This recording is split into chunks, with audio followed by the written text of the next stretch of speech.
Hey, what's up everybody? What's going on, losers? So tonight I thought we would play some Castlevania Anniversary Collection. I've had this thing, I bought it on PS4 a long time ago, played a little bit with it. Never did a whole lot with it on PS4. And then I got it on sale cheap on Steam, and I meant to do a video about it. Never got around to it, so I thought we'd just play it tonight.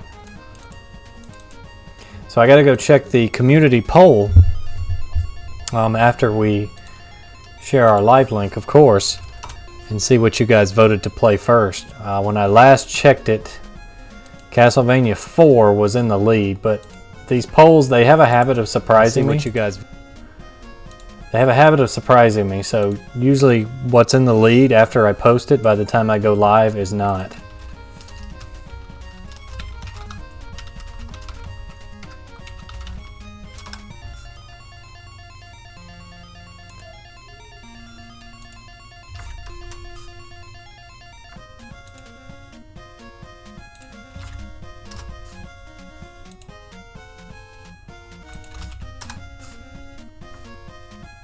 There we go.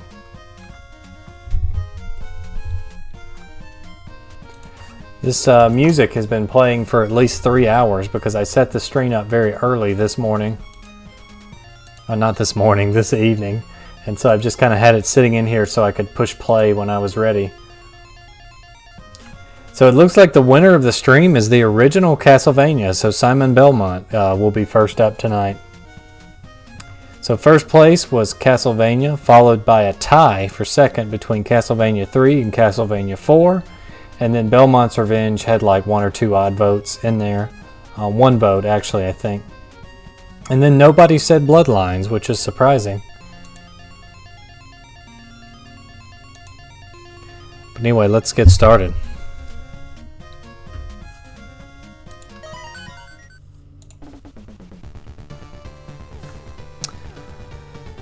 I guess we'll do the USA version. Why not?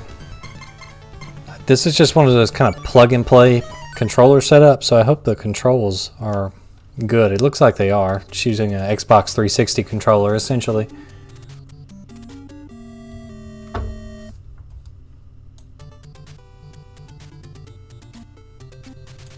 Anyway, let's go.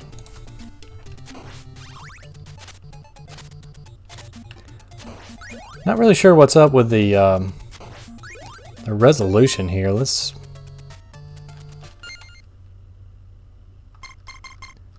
Can we change that?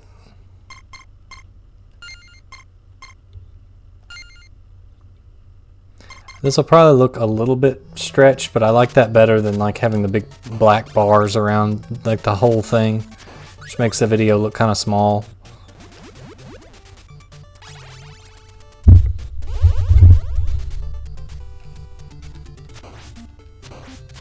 You can also tell I'm probably going to have to move the microphone too because it's in my way. Much better. Oh no, I'm being overwhelmed. It's alright, this first level is very forgiving, so you can get away with a lot here.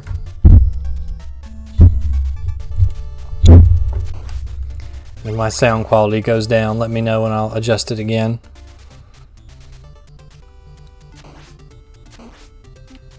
Dang, I haven't played this first Castlevania in so long. I think I still remember most of the tricks and boss patterns and that type of stuff, but we'll figure it out as we go. I know Holy Water is really strong as a whole in this game. All of these old Castlevanias, it's really strong just because of the way it works.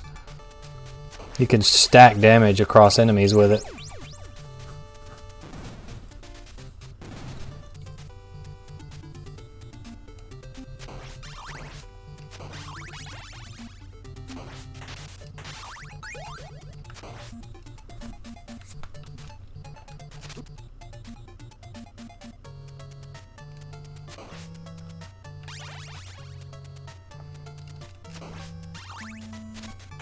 I gotta watch out for pesky sub-weapon drops that I don't want, like the stopwatch.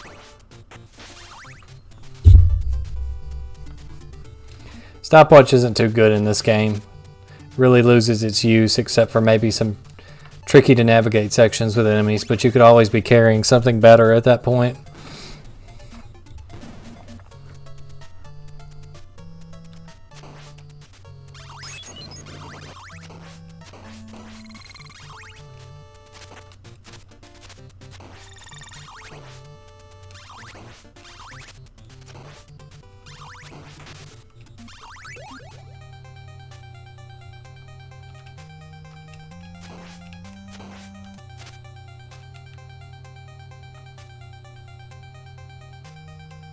Oh, what a fake out.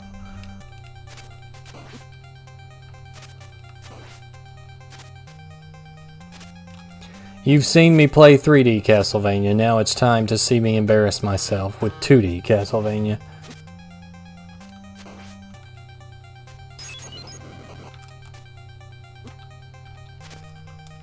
If I lose this first fight, we're in good shape. This run's gonna go well.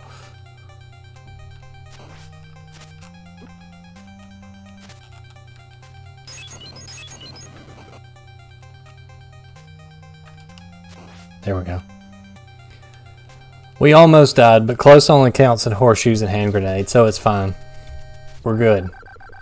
I wish you guys had voted for Belmont's Revenge. I might could have showed you something at that, but this game is not really my forte.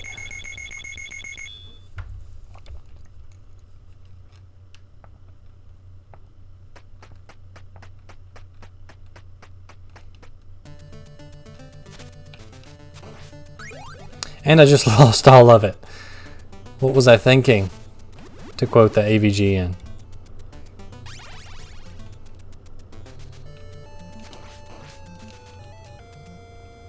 I'm gonna get my Castlevania 1 know-how back. Just give me a second. I'm gonna do it. It's gonna happen. Like, just be patient. You just gotta get in the flow. You gotta feel that Castlevania zen. I really would like to have holy water again before we get back to death.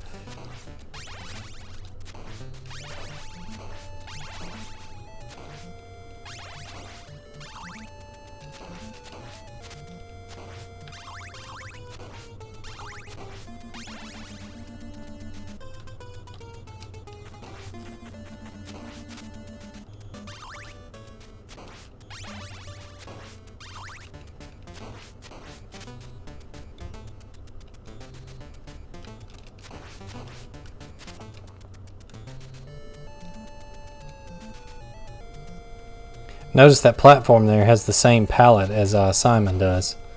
It's a little memory trick they use to save memory. Oh, come on. Stupid sine wave Medusa heads.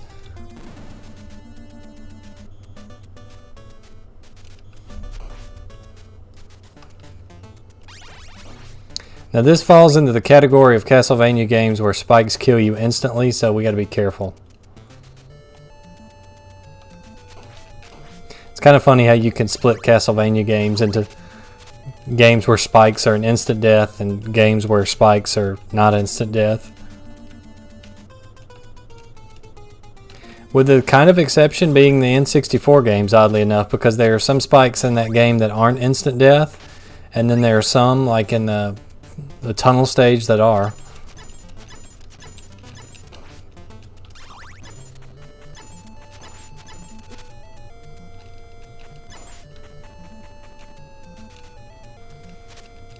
You know it's an NES game if you can get to the top of the screen where your health and all that stuff is and fool around.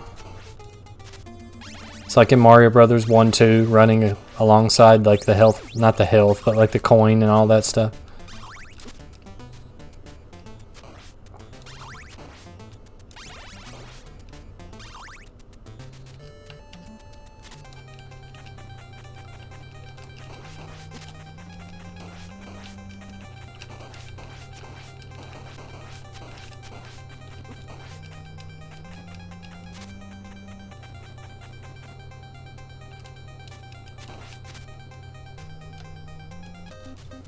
There's two of them down. The original Castlevania is such a short game. If you even have like a modicum of skill at it, you can beat it before too long. It doesn't take too long to finish it.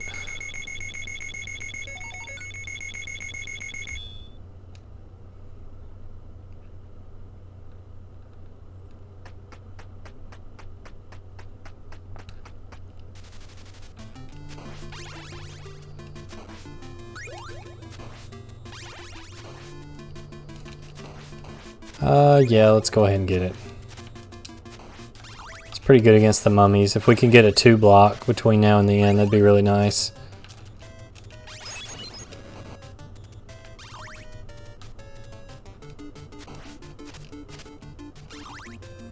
The top tier music on this stage.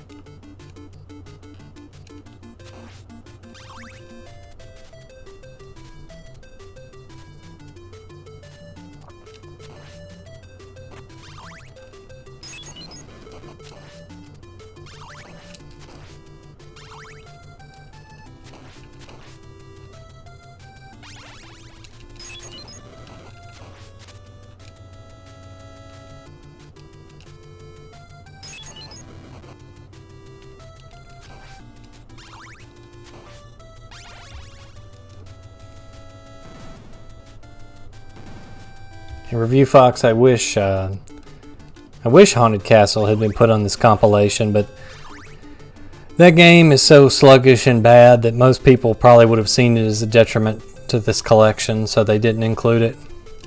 Which makes you wonder why they did include Castlevania The Adventure and not The Adventure Rebirth, which is an excellent Castlevania game.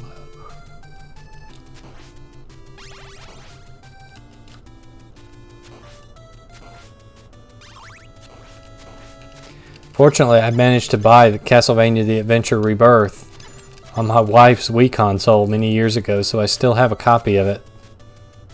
Of course, now you can just emulate it probably, but it is nice to actually own a Wii console with a copy of that on it, knowing that you can't buy that game anymore.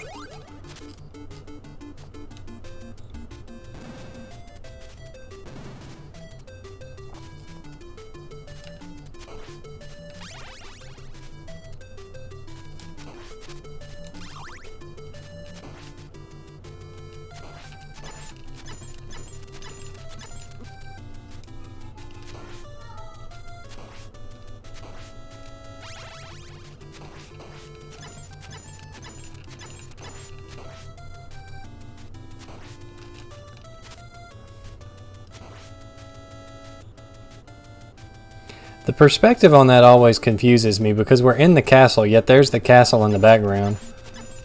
So it's almost like the castle is U-shaped or something.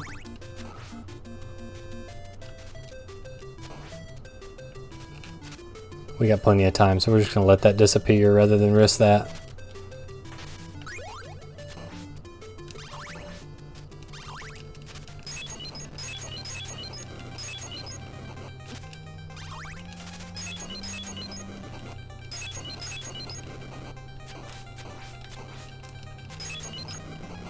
And that's why holy water's the best in this game. It's too easy.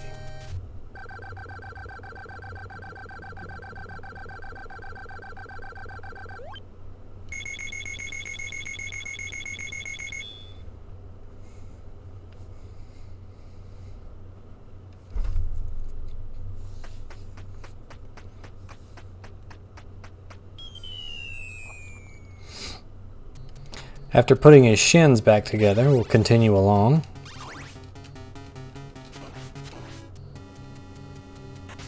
This is a stage where the stopwatch is actually semi-useful if you're not good at navigating these enemies and these platforms, because there's a lot of places you can be knocked off here.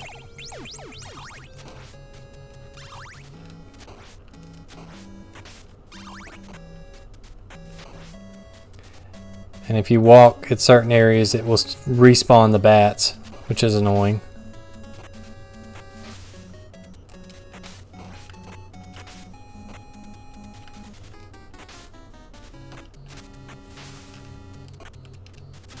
Oh.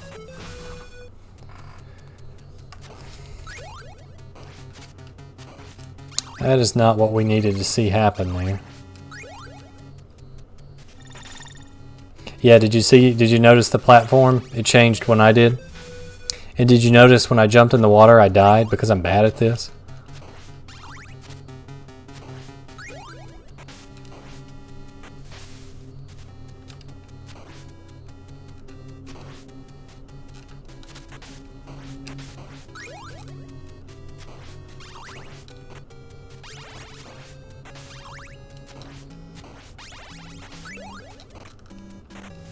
Oh, that's a death.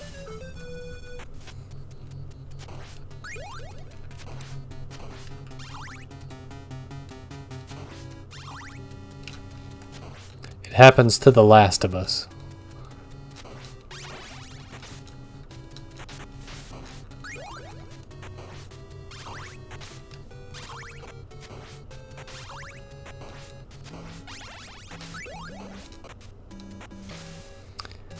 You see that pixel perfect non-axe grab there?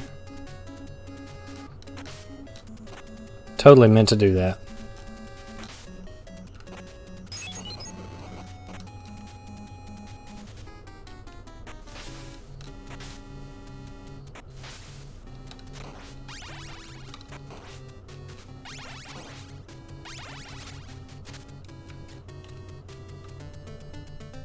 You never actually go up those stairs. It just teleports you up.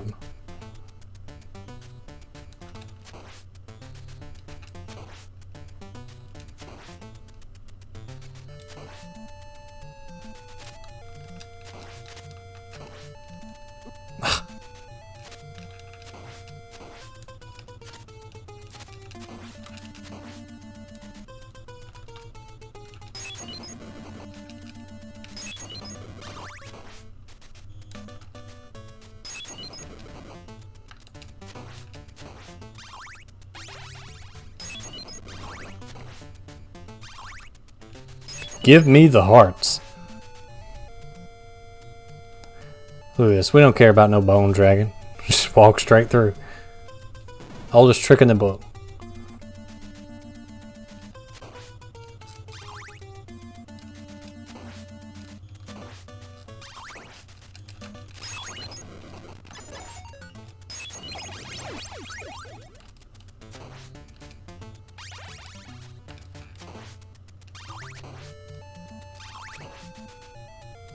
Oh yeah, you're right, it is Akamodon. You have to wonder if Dracula has like just a bunch of mummies that he bought wholesale somewhere, or if it's just like the same one he resurrects every so often. There's like a monster emporium or something where he bought the monsters from.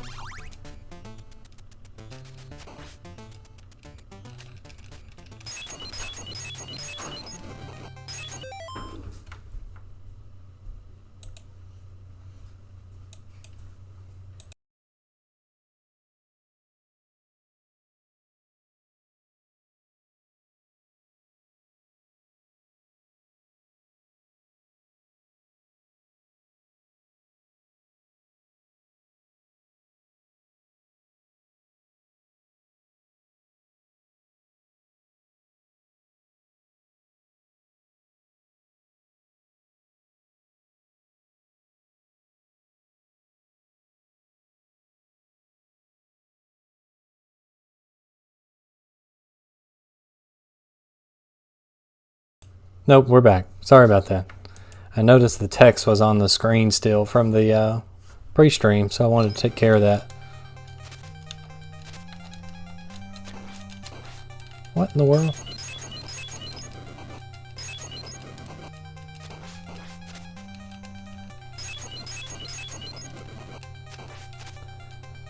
That boss really scares me. That's a boss that can really get away from you if you don't stay on top of it.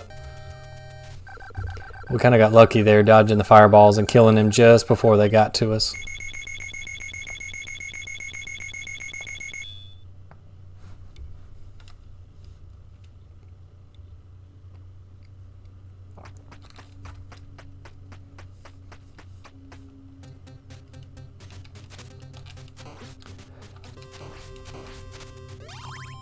Now another one of those stages where people get the music mixed up all the time.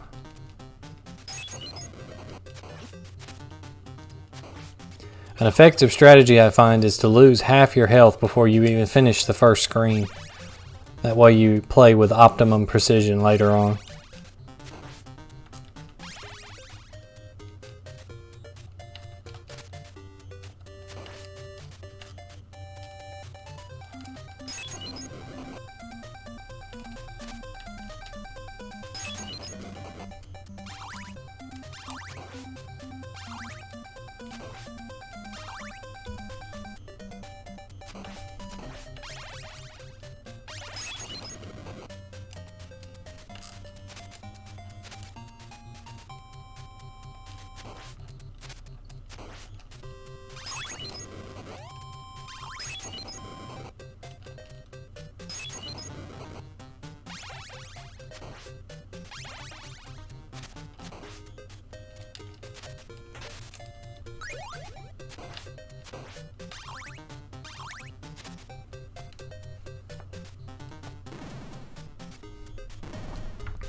Oh no.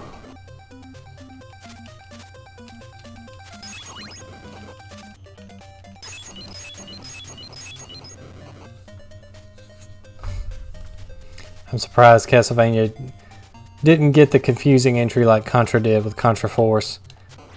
Well, I guess they expended all their craziness with the name Castlevania, which was obviously like Castle and Transylvania just kind of transposed together. There was also Vampire Killer on the MSX. So really I think it took a while before they decided on a Western name for the series, because there was Haunted Castle, and then there was Vampire Killer on the MSX, and then of course Castlevania on the NES.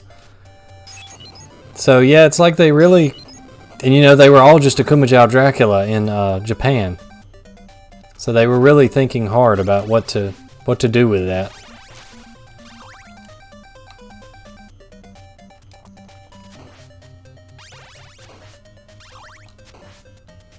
We're in pretty good shape. If we can just make it through the death hallway without losing our sub-weapon, we should be good.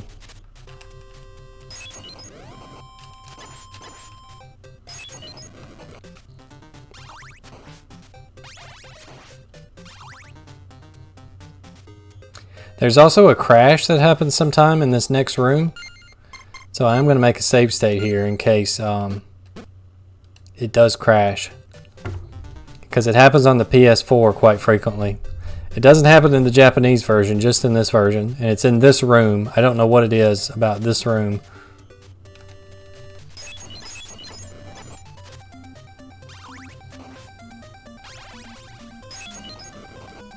And apparently there's a fixed ROM that was released during the days of the NES, but the company that made this for Konami picked the one that was busted to use.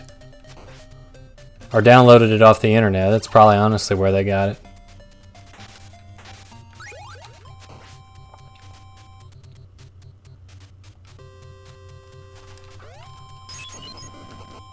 Here, just jump straight into that. That's perfect.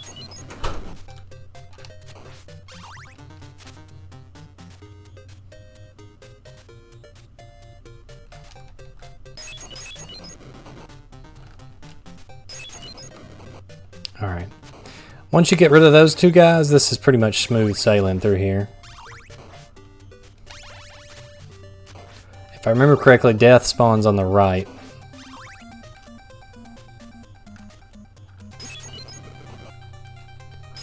And we botched it. Great.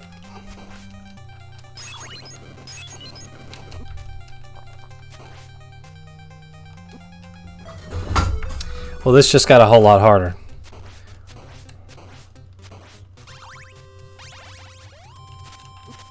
Whole lot harder.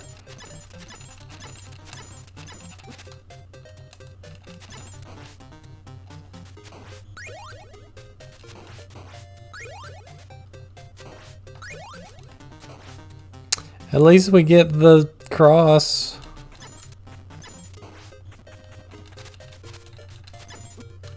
Yeah, make sure you lose as much health as possible going into this hallway. That makes it easier. We're just so confident in our abilities.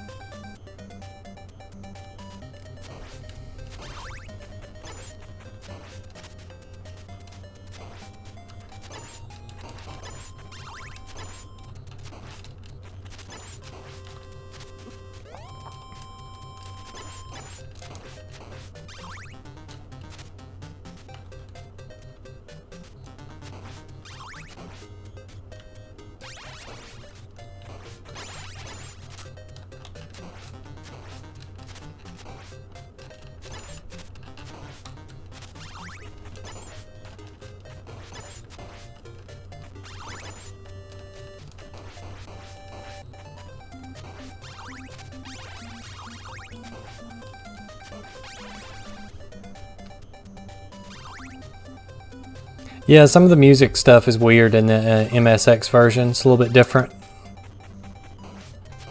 So much so that when they released all the Castlevania music on one, like that big 20 disc collection that they released a few years back, Vampire Killer in this game got its own CD because they were so different.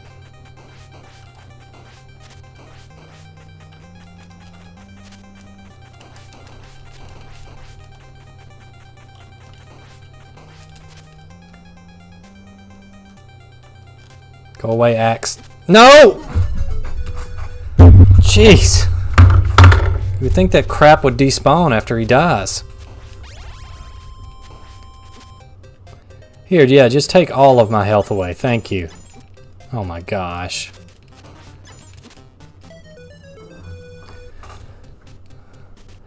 You voted for it, people. Thanks for that. Hugs and kisses.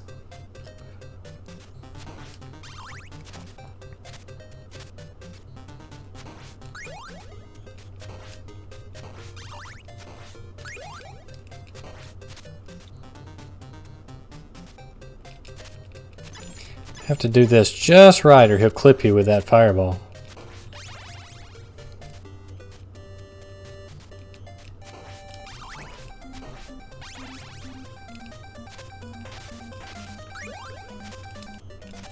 Oh, look at that. You see that sick jump over attack? I hit him with that frame trap.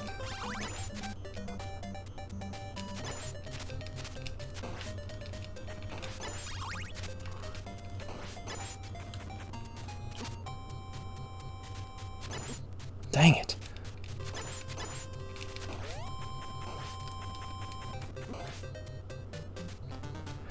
So we have no lives and we have to do death in less than one hit. Great. Assuming we can get through this mess of a section.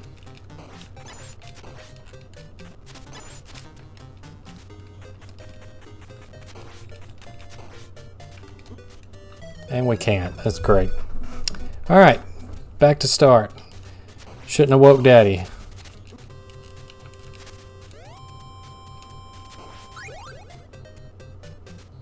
Or was that Trouble? Which was the old board game where when you would lose it'd be like, oops, back to start. Okay, there's no way to avoid that. That's stupid.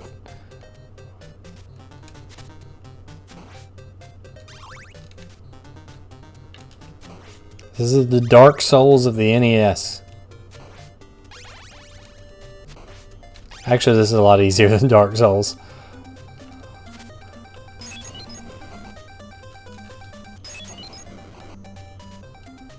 Movement-wise, it's the same game, though.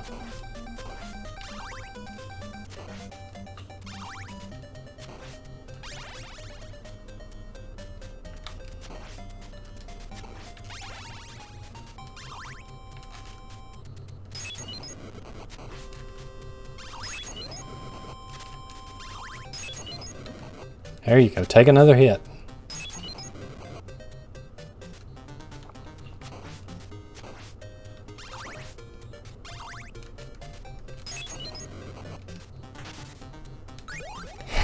Yeah, boy. Spicy meat.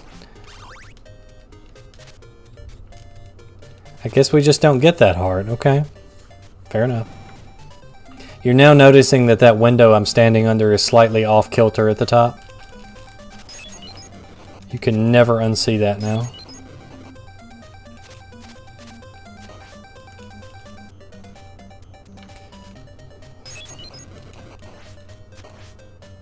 Yes.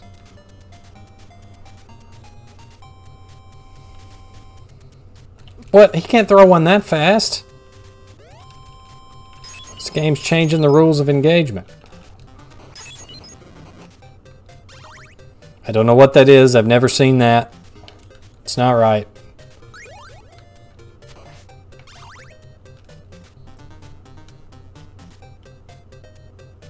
I wanted the Game Boy game, but the NES struggle is real.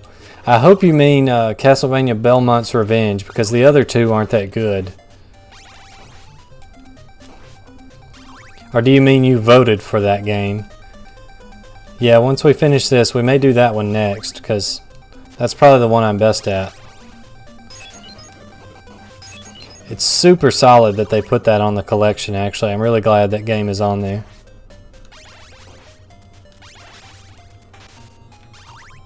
I do wish I could have been a fly on the wall during the meeting when they were deciding what games would go in this collection. It's pretty much got all the solid ones you would ask for, but it looks like you would want to save some of those really solid ones for a later release. so that you could sell some of the less popular ones and still have like a gem in there to make it worth buying. That's what I would do. Because I would kill for like an HD Castlevania 64, but they would have to sell like some of the Game Boy Advance games or something to antagonize. What is it? Not antagonize, but like entice people to actually buy it would be the thing.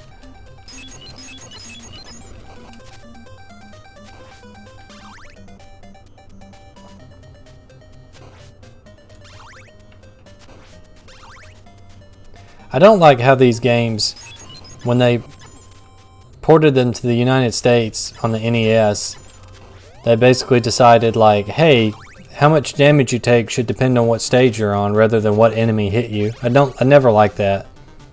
When I play Castlevania 3, I usually play the Japanese version for that reason. And there's actually a translation patch out for it, so there's really no reason not to, since it has the upgraded music and all that. Ooh, an invincibility.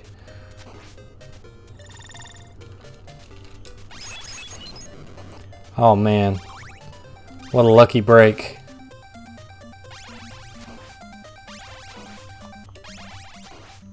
Alright, we'll try not to botch the holy water stun this time. Yeah, here we go, we got it.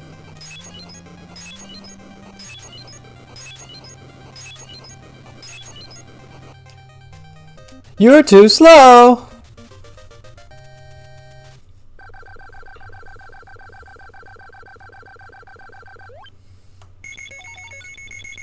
And Castlevania 3 is just such a long game unless you're a speedrunner. And it's got a lot of really boring sections, like when you're Alucard and you just have to wait on the blocks to fall. That's like the worst section in the whole game. I hate that part. It's so lame. Yeah, Holy Water's use is pretty much done with now, so we just need to swap over to an axe.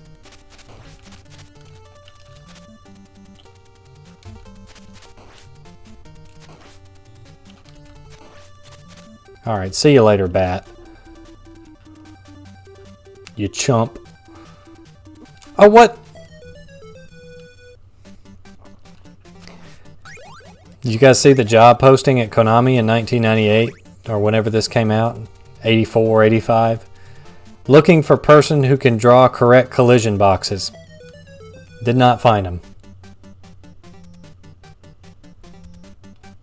I definitely think they're saving the DS games because those are going to be big money makers, I think. A lot of people have really fond memories of those games. For good reason, they're good games.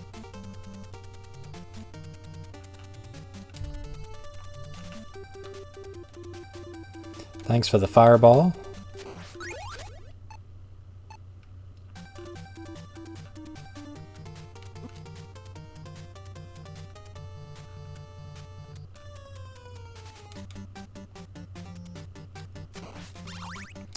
I really would like another heart worth of ammo for the stopwatch because that flea man room can be really troublesome if you don't have it. And you don't even want to get too close to that wall right there or they'll start spawning in early. It's one of Konami's more boneheaded decisions. Actually, it might have just been an overlook because of how the engine works. Oh, nope, not falling for that. Yeah, look at this. We'll just cruise through this stuff here.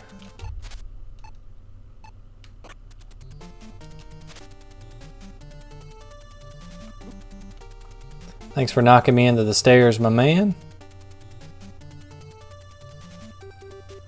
And then here, for full health, you just kill yourself because it literally does not matter anymore.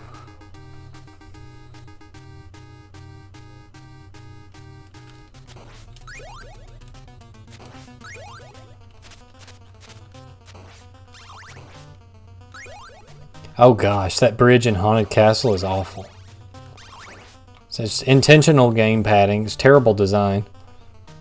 Let's see if I can remember this. It's open cape. Yeah, jump, swipe. Okay.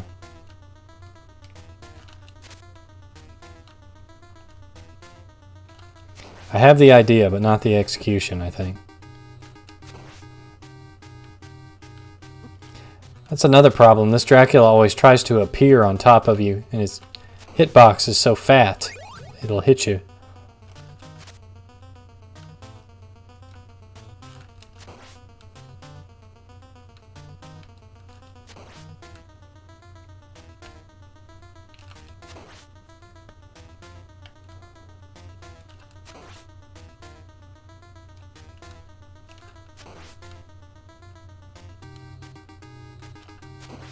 Jump too early.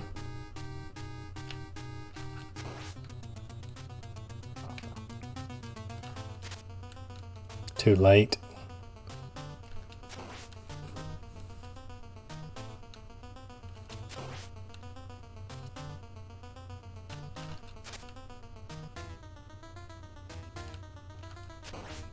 Dracula sure has an interesting strategy. Just do variations of shooting fireballs at Belmonts for what, 600-700 years?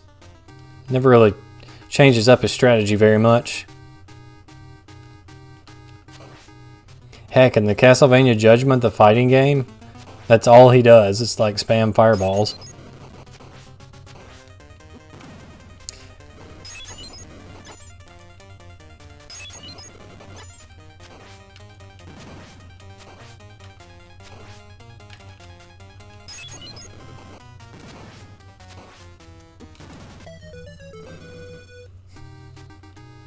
I've always figured it was because Matthias took Walter Bernhard's soul, so he incorporated like several of his personality traits into himself.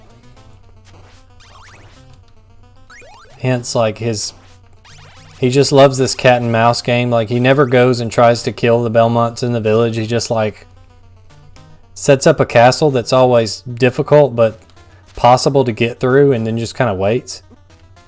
I hate that spawn on top of you stuff. It's so BS.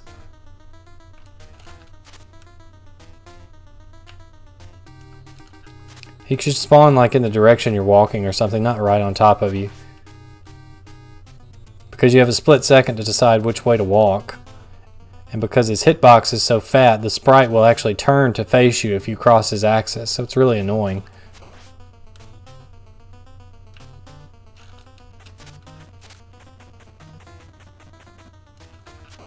I need the speedrun strat where they like they hit him like 2 or 3 times per cycle.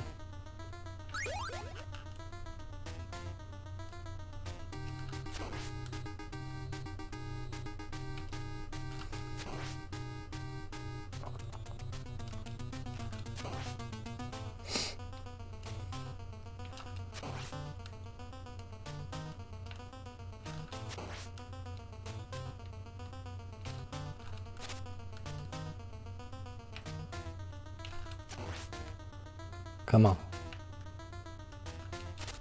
Oh, that hit him. Yeah, see how he turned around to face me?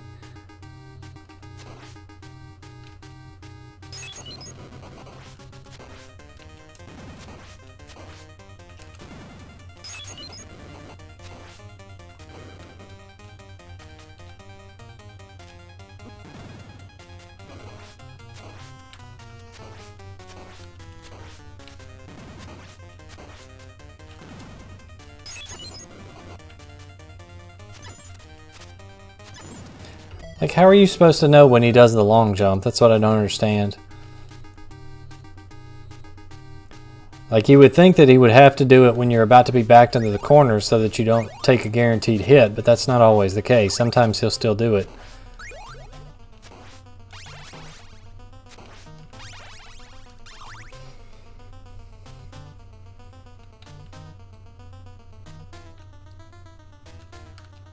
Well, I botched that.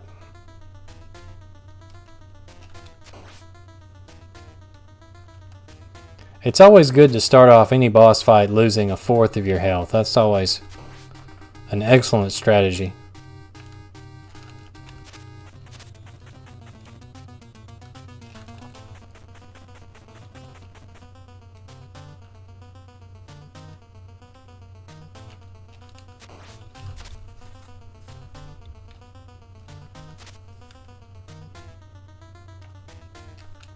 The first time I figured out how to beat this boss, I was playing the Game Boy Advance version of this game. You remember the NES Classic series? I had gotten that for like my birthday, and I had to go on a road trip somewhere. I botched that.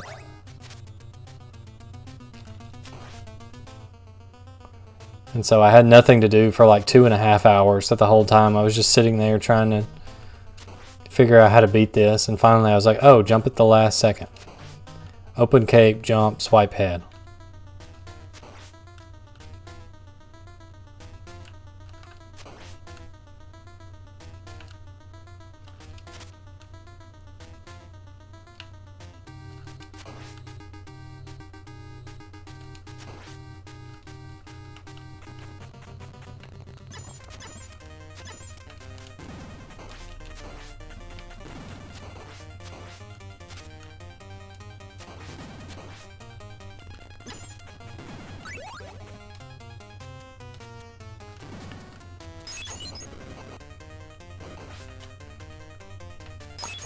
NordVPN. Did you get an ad for NordVPN?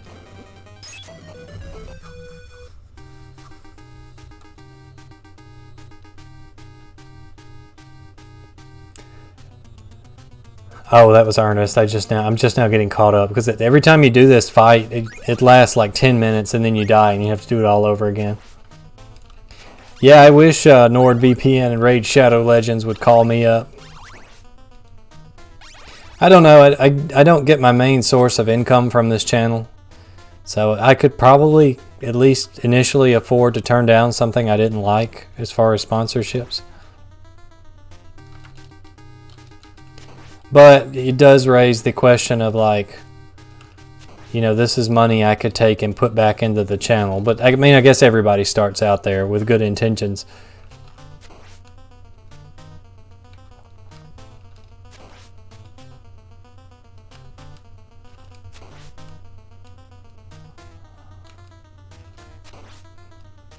Yeah, I'm starting to get the hang of it again, I think.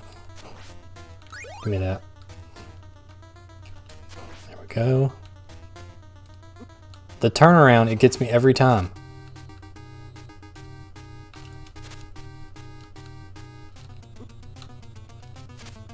Every time. I can never make it to that last phase with full health. I always have to get hit at least twice. It's tradition.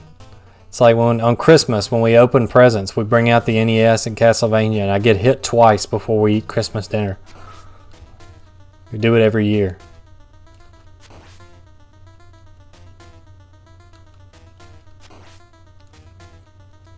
You're also noticing that the 3 windows in the background aren't spaced evenly from the ends of the hall there.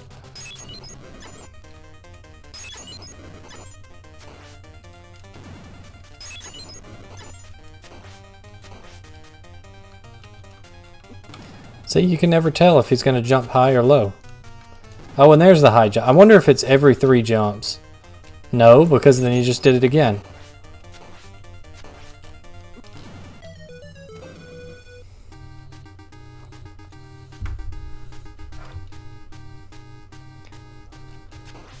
So what's up, Ernest? How's fishing circuit going? Still waiting for the next time you come up so we can do a collab.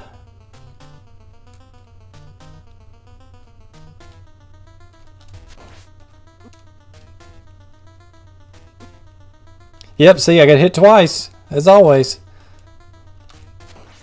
I have not received any realistic sponsorship offers at this time. And if I did, I didn't notice, and so I deleted it.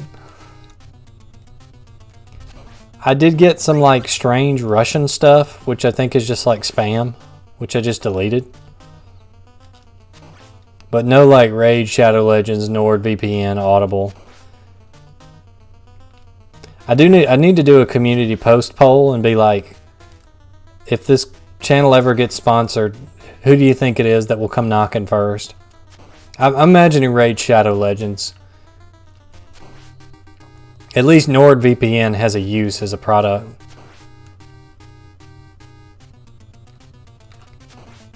Now that I've said that, I'll never be approached by Raid Shadow Legends. I think I would have been banned by them far back because I've been making fun of Raid Shadow Legends a while now. If I can be a champion in the game, we'll get Raid Shadow Legends. Okay, the next one has got to be the long jump. Yeah, there we go. Okay.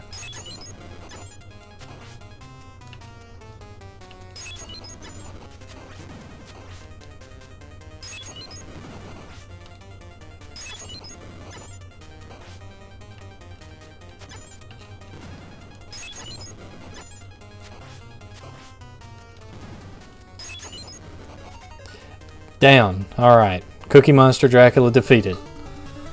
Ooh. Got a new dog. A dog, as we say here in the South. What kind did you get?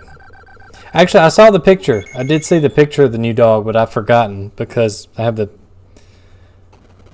memory span of like a small animal, so just forget these things. There's nothing like a new dog. New lifetime companion.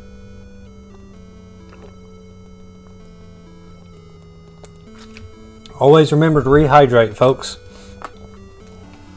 A beagler. I assume that's how you say that. I could be setting myself up for humiliation, but is it going to be a hunting animal?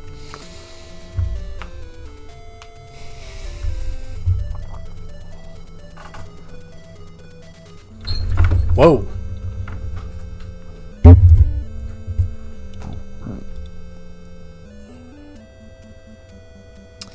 All right, so let's check the poll.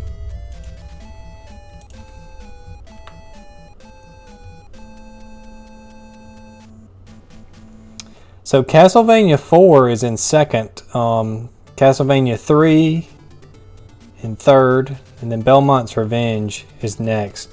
However, Review Fox, you are the only person that have showed up, or at least is speaking in the chat at the moment. Besides Ernest, of course. I don't know if Ernest voted or not. So I think we're going to do Belmont's Revenge because we can finish it and still have time to play CV4. Belmont's Revenge is an extremely short game, but it's extremely good, so I can probably beat it in around 30 or 40 minutes from start to finish. So let's go.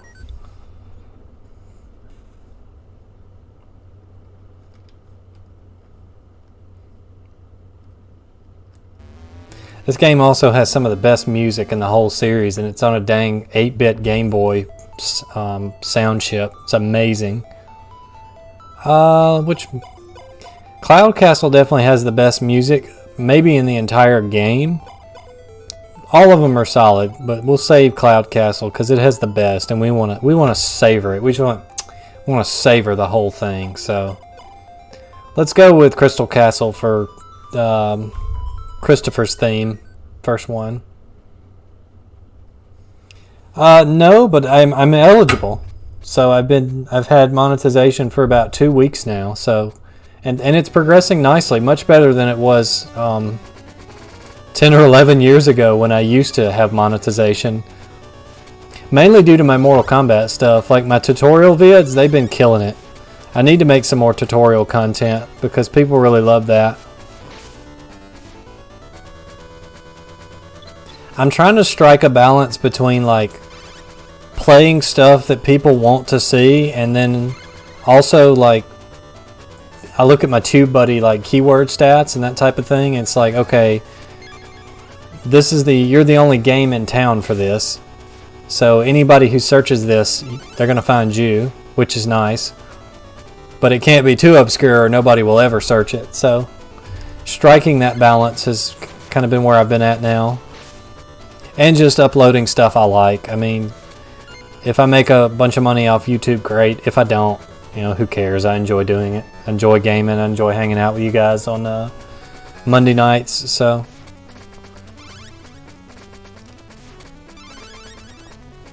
one thing that is bad about this game is Christopher's slow walk speed. But I think they did that because the game is so short. If he walked any faster, the game would be over in like 25 minutes. If you were a good player. This game has very little randomness in it, if any. So it's very easy to figure it out and just kind of master it. Each screen is basically like the same trial. There's very little randomness. Hey Mooski, how you doing? Good to see you. Foot dive? What about a foot dive?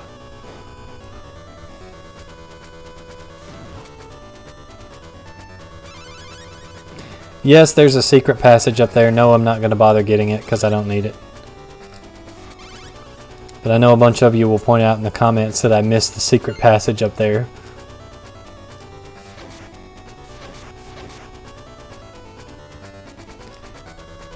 We didn't miss that one though.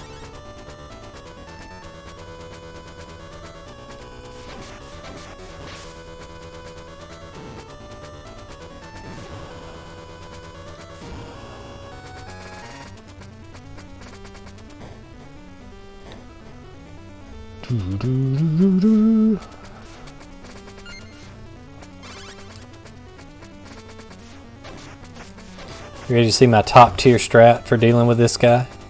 Too late, already dead.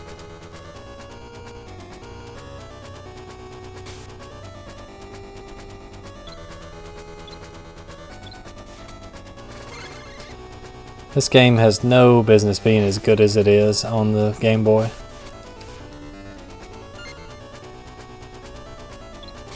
And the first Castlevania Game Boy game was terrible. As far as bad games go, it's not like bad, it's just so sluggish, and like you could tell they were just trying to get a grasp on like the platforming and that type of stuff.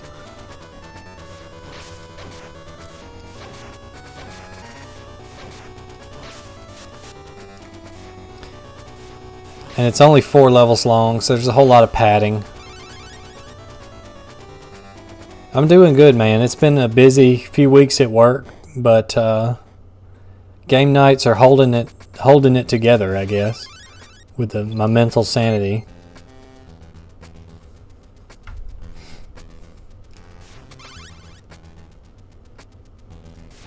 Alright guys, get ready for the hardest boss in the entire game. I'm going to need ultra secret concentration quiet time for this one.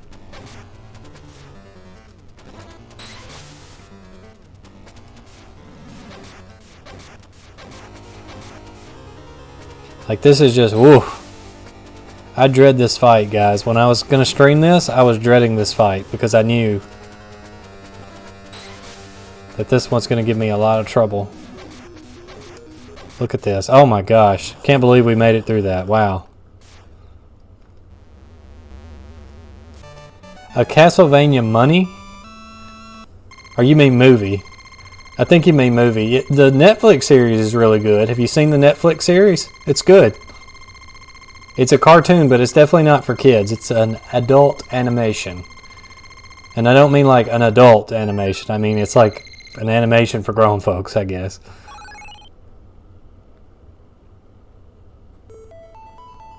Yeah, the rumor was that the movie was supposed to be a thing and it kind of got caught up in development hell and it ended up being an animated series. Which is really good. If you haven't seen it, check it out. It's good. The first 2 seasons are amazing. The 3rd season is kind of eh. It doesn't really heat up until the end. And then season 4 just released like a few days ago. And it kind of suffers from the same problem as the 3rd one does. It's really good towards the end. But they just spend the first few episodes just kind of meandering around. So it tried to be like Game of Thrones with like a bunch of different characters and then they all kind of meet up at the end for a common thread. But they didn't quite do it as good as Game of Thrones.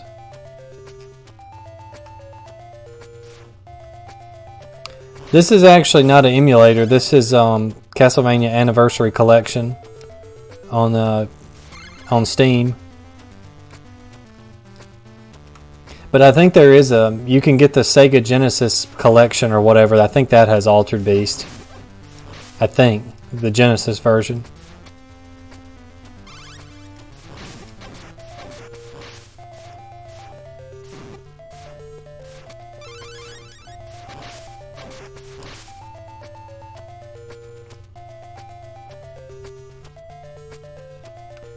Clear Cloud Magician.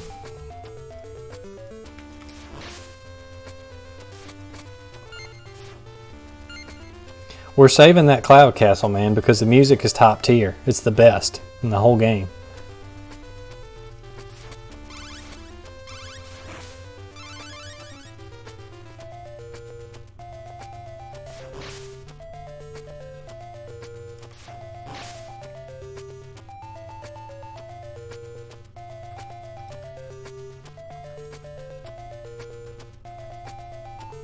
Shoutouts to Funaichi. That's the last name of the guy who wrote this. I don't know if it shows his first name in the credits, but excellent job on this one. That guy had a Twitter account for a while, but it's abandoned, I think. Or it was the last time I looked at it. Wonder what he's doing these days. Of course, this game is like 30 years old almost now, so...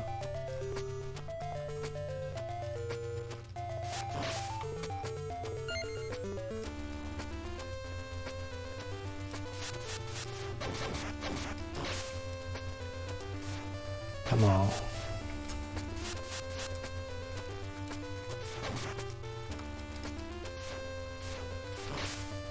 You don't want to tank those guys' hits because they will steal your hearts. Hey Demon Flip, how you doing? And yeah, you're right, this is the best Castlevania game on the Game Boy.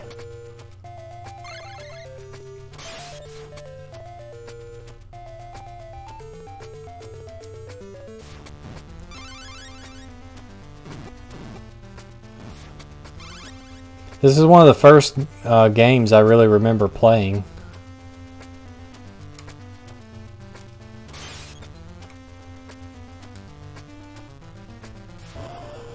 There's no time for work. There's Castlevania to be had. But I'm glad you're here. Oh, that didn't hit me. I want to recount.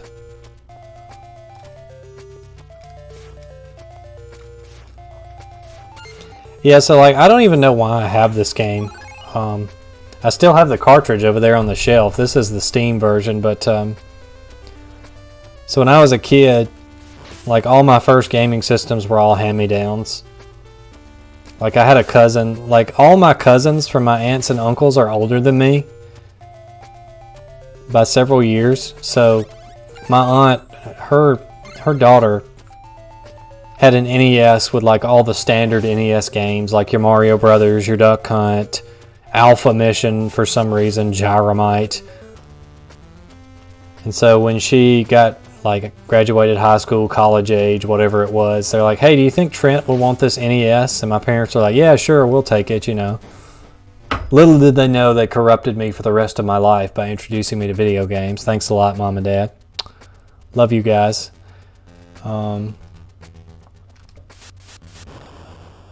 And so I was really into the NES and started like renting games. This was like really young Terensu, like formative years, like stuff. And then, so remember, I've told 1,000 times how Dad was in the arcade industry. So he would have to run a route like some nights of the week to go check all the machines. Well, one night he came back and he had this thing called the Game Boy. And I don't even know why he bought it. Like, I don't know if he like had it on layaway, because that was probably fairly expensive at the time. But he bought a Game Boy and like 2 games. It was like Tetris and then this. Like, I don't know if that was like an early birthday present or like a late birthday present that they had in layaway or something, or if it was like an impulse buy. I don't know, but I remember him coming home with this and Tetris. And so the first game I played was, I think, this. And I couldn't figure out how to jump onto the platforms in Cloud Castle. Because remember, I was a really young kid. Like, I was really young. Barely into gaming at that point. And so I was like, okay, I'll try to figure this out later. And I played Tetris. And I didn't even know you were supposed to make lines. I don't even know if I could read at that point. I think I could. And so I just like played Tetris and like died immediately because I probably put it on like difficulty 9 or something. And I was just like, oh, this game, it doesn't work right. I need to play the other one. And so I really set out to play this one a lot.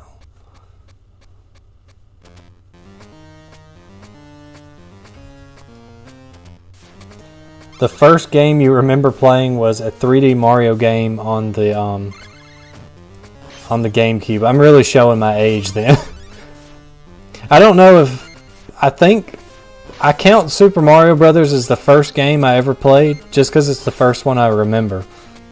But there was probably something else, like in an arcade or something, that I played. Like, just as like a kid, like not even having incidental memory yet or something. That would be one to ask Mom next time I talk to her what my first game was. Because, I mean, I just grew up around them. They were everywhere growing up, so I played a lot of stuff. Which is good, because it gave me an appreciation for lots of different games. Like the place where I grew up,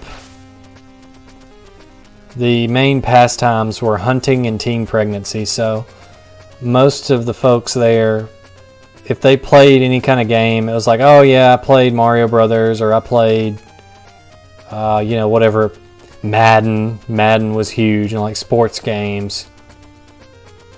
And I'm not talking bad about them. I mean, it's just people have different interests. But because I grew up in the industry, you know, I was like, it's like, have you ever played Dragon Saber? Have you ever played Wardener? Wardener, that's a good obscure arcade game. Go look up Wardener. Have you ever played that? I could say I'd played those things. I played MK2 Challenger Hack. So, I mean, that was really cool. My mom and dad came home from the casino, and apparently they bought not one Game Boy, but 2 Game Boy for me and my brother. Well, they must have actually won then, if they came home with 2.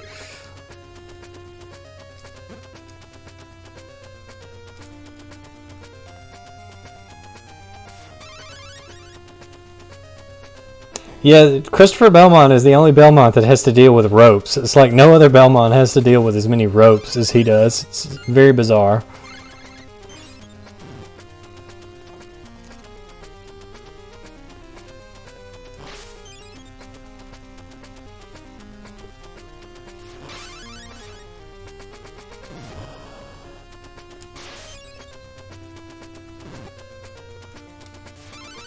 You can go up there and get some health, but we're just going to go ham and not get it. And just as I say that, we get hit.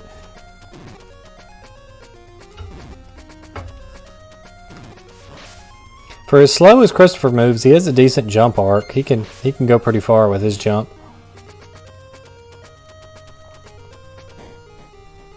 Do do do do do do do do do do do.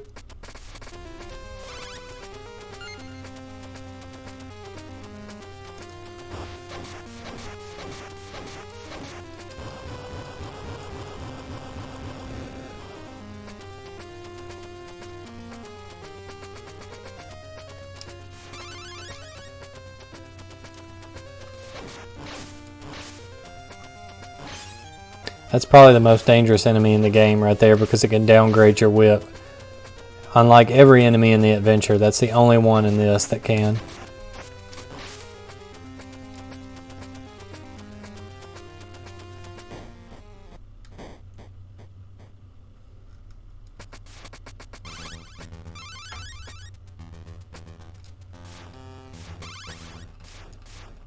And we missed all but one. That's great.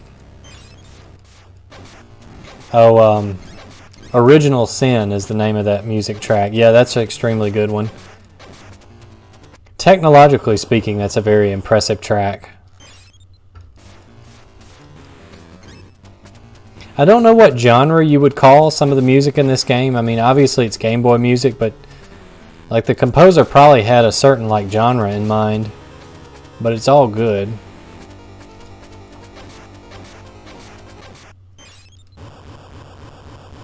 Dracula was bored at this time and put the castle on shuffle. Yeah, that's what it was. Just had a bunch of ropes laying around. He's like, hey, why are we not using these? Let's test Belmont's upper body strength. Christopher's adventure is pretty early on in the timeline, so maybe stairs hadn't been invented yet. I don't know. Alright, you guys ready for best music? Here we go. And then we get to hear your favorite music too.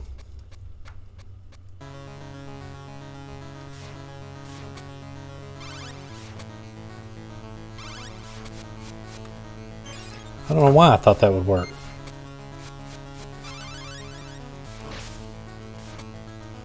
Graphically, this stage is pretty good too, with like the mountains in the background and the fire up there. It's extremely impressive.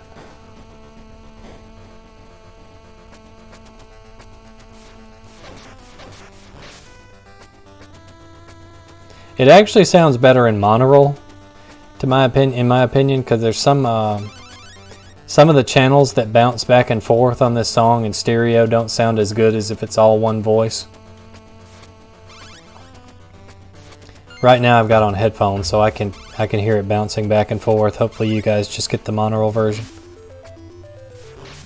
Like right now it's not doing it. I'll try to point it out when it loops back around to that part.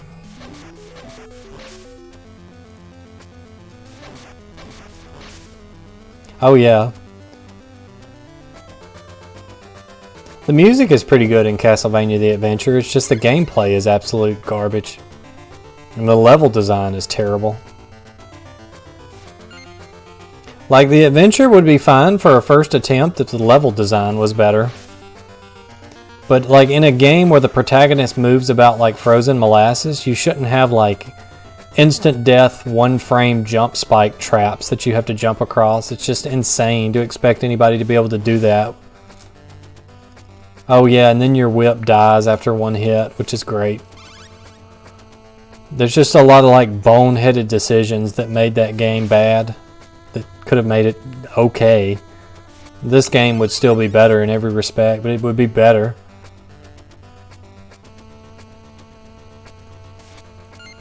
Well, then they would have to call it the Castlevania and Frankenstein collection. And Frankenstein collection? There's a Anne Frank joke in there somewhere. And frankly...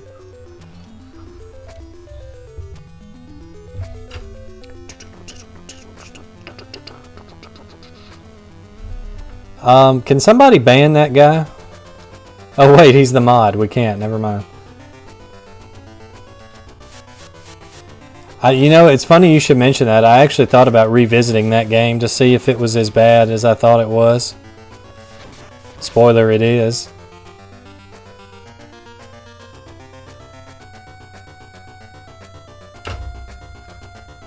CV Legends is not that bad. It just has some more boneheaded decisions.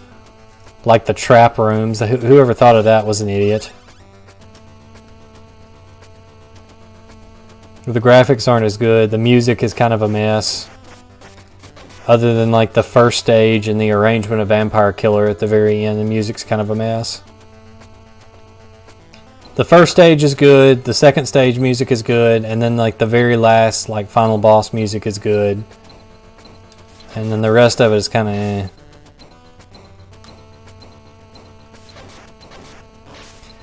The music in that game that stuck to shorter loops is better for whatever reason.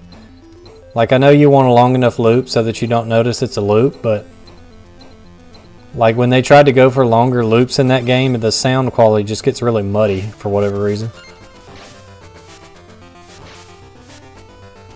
But like that is a very interesting take on Bloody Tears in Stage 1 that I like. It's very good. And then the second stage music is a nice little waltz, so.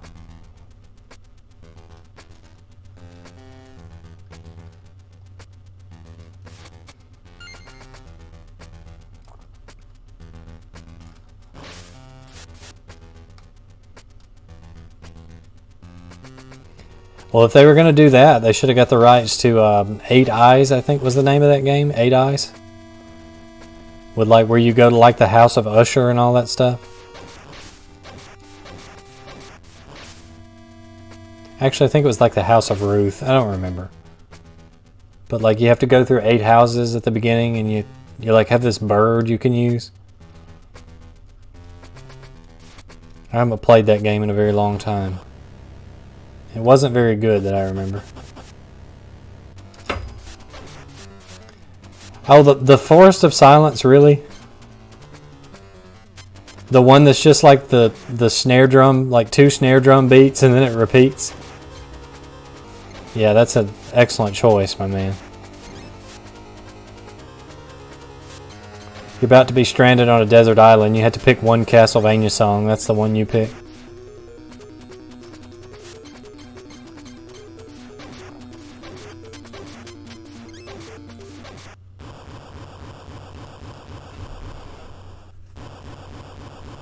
You should pick Silent Madness from the Villa stage. Just drive you crazy over the next 10 years. Before you know it, you'll be talking to a soccer ball with a handprint on it.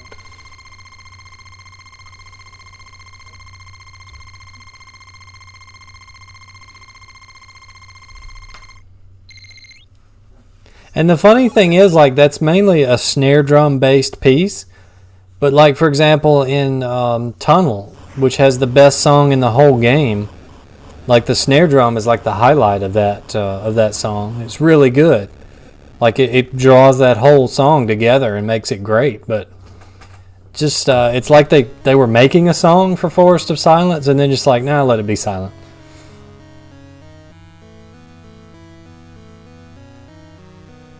Yeah, I did look up some endings of like 8 Eyes one time, and it's like this gargoyle is like, why are you still playing this, or something like that. This music is really good too, for just a nice little interlude section.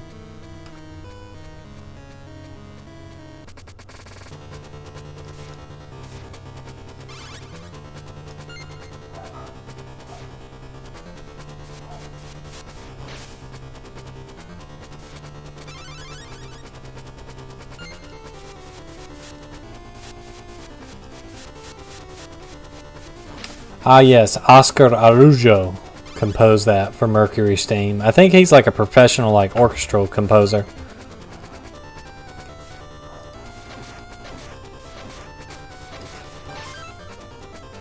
In my opinion, his mistake was not falling back on enough of the series classic content. Evil Tim, the Let's Player of yore, once said that all Castlevania songs are remixes, except the ones that aren't, and that's because they're remixes of themselves. And so every Castlevania fan goes into the next game expecting to hear at least 1 or 2 tunes from the old game in the new style. But he didn't really do that. For at least for Lords of Shadow 1, there's like 1, maybe 2 pieces that he took from the old games. One of which is Vampire Killer, which is the song that plays in the music box toward the last chapter. And then there's the Waterfalls theme he took from Castlevania 4, which we'll play here in a minute. There might have been some sprinkled in Lords of Shadow 2, but I've only played through that game 1 time, and I didn't catch them. Lords of Shadow 2 just didn't have the same quality as the first one, unfortunately. It was a fun playthrough, but it needed some more time in the oven, I think. I never even played the DLC for either of those games. I need to go back and do that.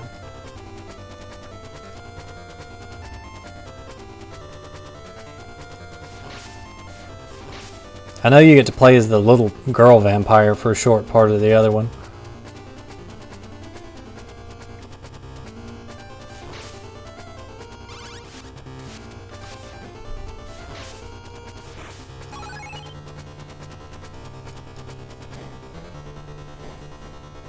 I just now saw your message. Yeah, Oscar Araujo was his name.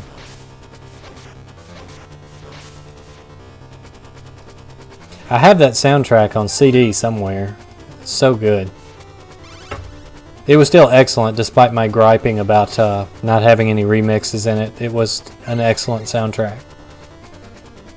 The last boss theme in particular was very epic. I love that. And I do respect him for trying to make it his own soundtrack. Like, he didn't want it to live in the shadow of other Castlevanias, so he was like doing his own thing.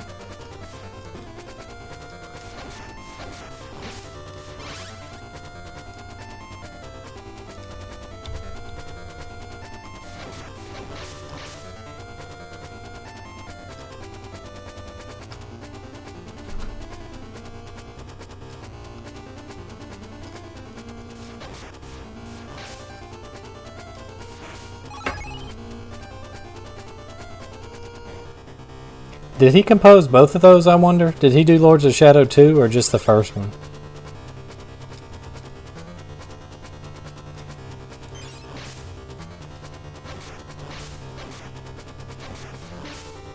When I played through the second one, that was a busy time in my life, so a lot of the times I had the game on mute, I think, or at least turned down.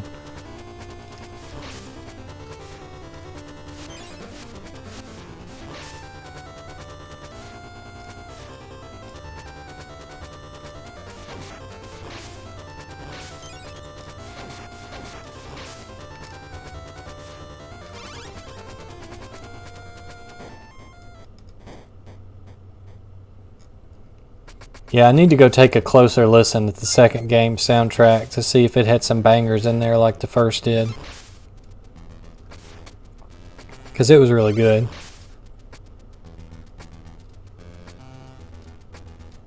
I like how for that game they showed the last boss in the trailer.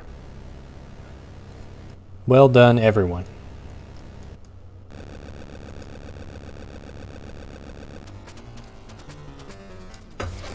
The trick to this boss is to stay ahead of it without walking into it.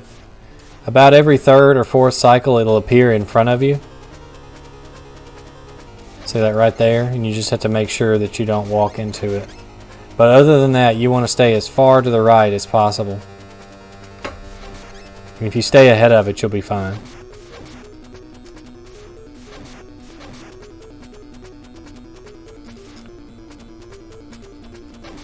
Should be about dead. The taskbar is in the way of the enemy health meter. I hope you guys can see it. I think you can. I played Mirror of Fate one time at your house and just could not get into it because it felt like it was trying to be new Castlevania, but it was also trying to be old, and so I just I'll go back and finish it one day.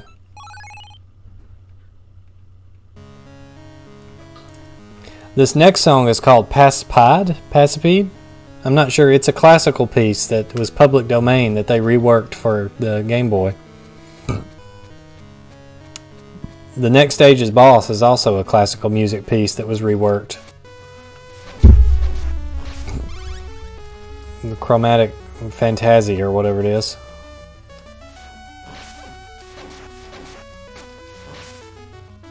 It's literally like Bach's variation on the chromatic scale.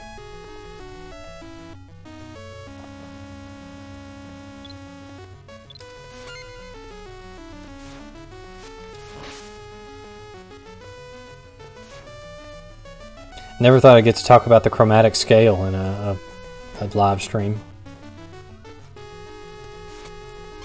Yeah, I wonder if Oscar Araujo was Mercury Steam's in-house composer, or if he's just somebody they contracted out to help them on those.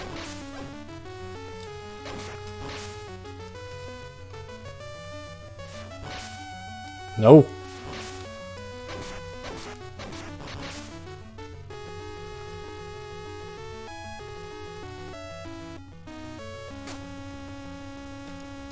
I thought that was a boomerang for the longest time, but if you look closely, it's actually like a little kana.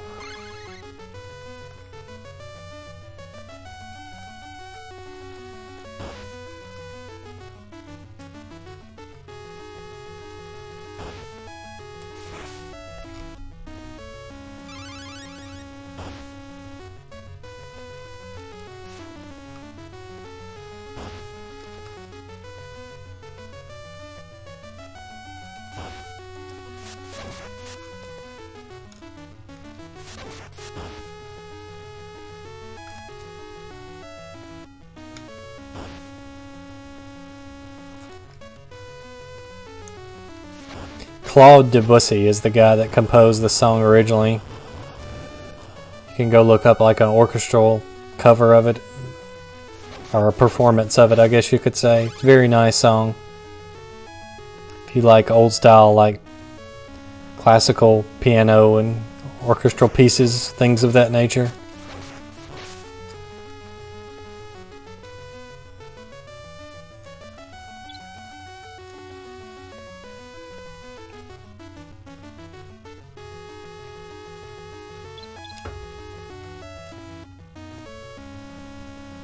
We're at the halfway point.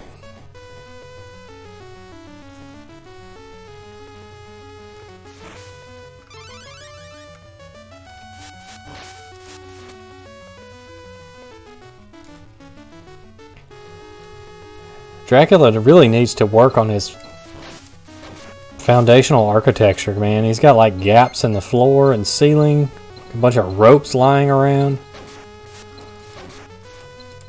This place is a death trap. Can you imagine trying to come downstairs for dinner in this place?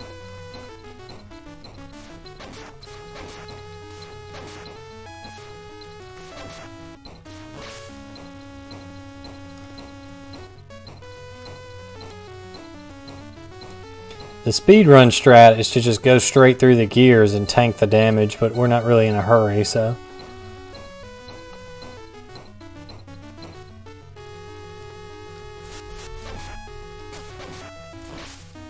Whoops. Got me.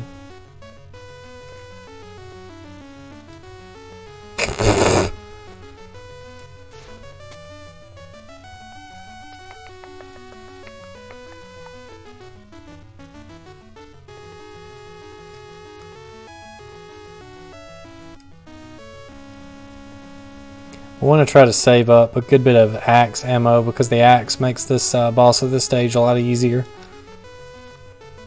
By no means impossible to do, but much easier.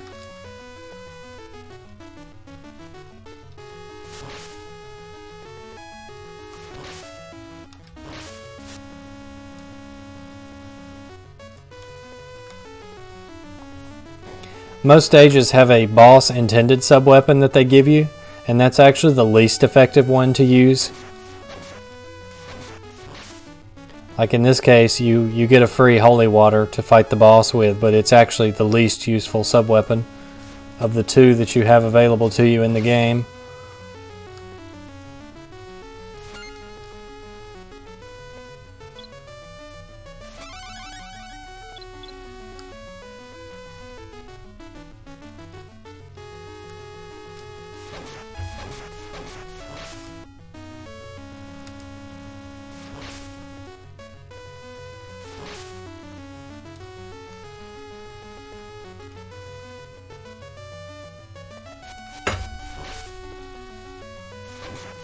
I used to think those guys were made of watermelons when I was a kid.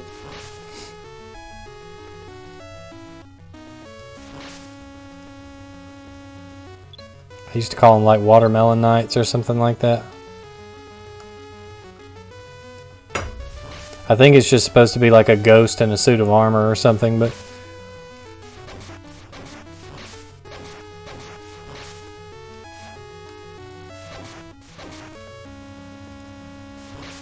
that could have been really dangerous if that had hit me.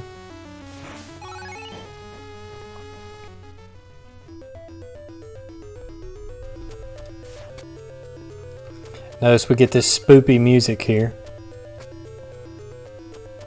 This is also graphically very impressive for the Game Boy. You got lots of columns, ornate stuff. You got the nice deer skull up there at the top of that. Looks really good. It's a little stretched out here, but it looks really good on a Game Boy screen. Alright, so this is the Soleil fight, and the trick to this fight is basically baiting him. He basically tries to go towards you, so you just kind of bait him. Like if you want him to come up here, you stand up here, wait for him to jump, and you come back around, and you'll hit him when he comes back around the other side. We'll probably at least take 1 or 2 hits at the beginning, but we'll, if we get in a good rhythm, it won't be that hard to beat him. A lot of it depends on where he goes at the beginning. It's really hard to avoid a hit if he goes the wrong direction at the beginning.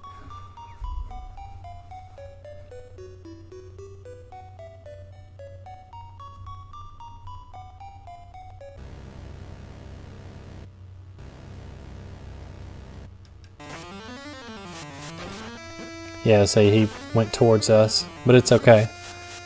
So now we just kind of chase him around the map.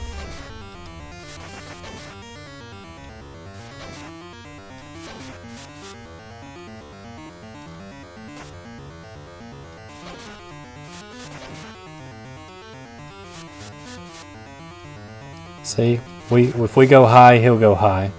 And we just go back around. He's going to go high, we're going to go low.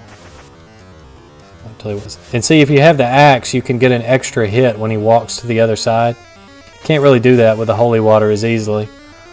That's why the axe is the the optimal choice. So he's running away. We're going to follow. He's going to go that way. Hit him in the air. Great. So that's probably the hardest boss in the game, just because the final boss is technically a puzzle boss. It is, but it isn't. If you know what to do, you'll never lose against that last boss. So, unless you make a mistake, obviously, but it's very much a puzzle boss. Like, you have to know where to go and where to stand and that type of thing. Ouch!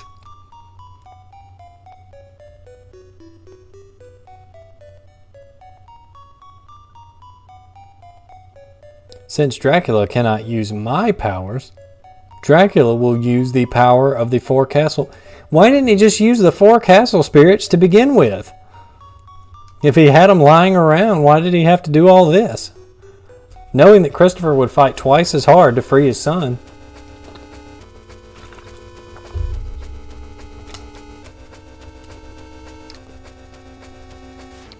I remember the first time I got to this level as a kid, and hearing that music and seeing that background, I just knew some stuff was about to go down, man.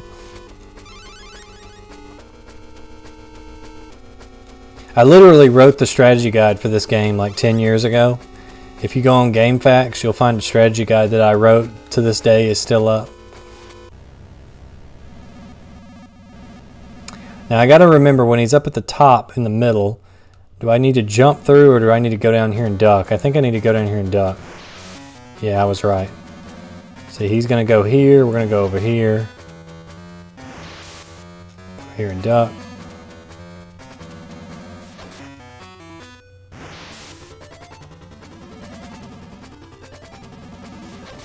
The first time I beat this as a kid, I literally sat down with a pen and piece of paper and like wrote out the platforms and like where do I need to stand when he teleports to each one.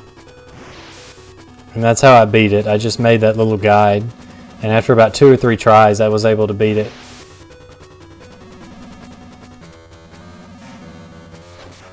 The very first time I got to it, I didn't beat it. I didn't figure out that it was a pattern, so I was like, oh, this is impossible.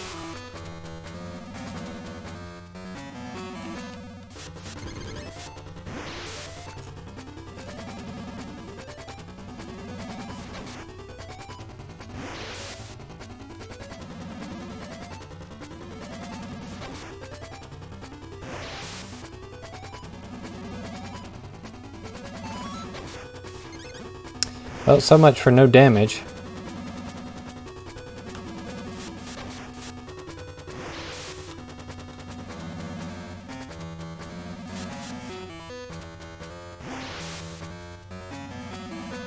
Whoop.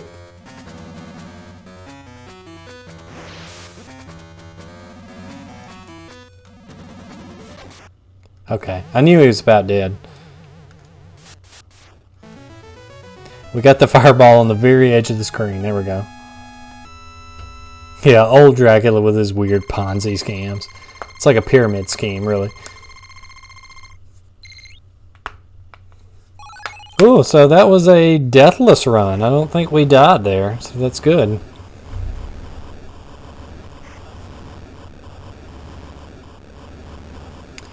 Let's go check the poll again to see what's coming up next. Still got an hour and a half left in the stream.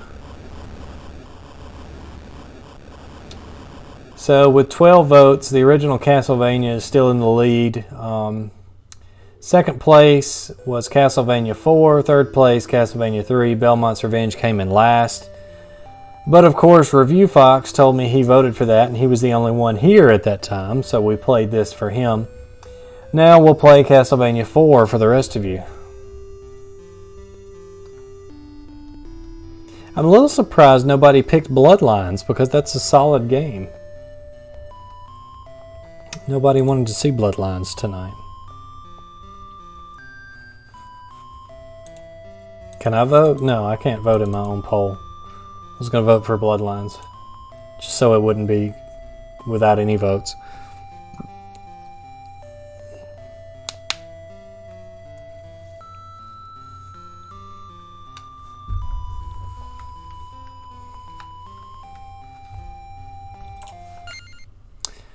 So we will skip the ending here in the sake of time.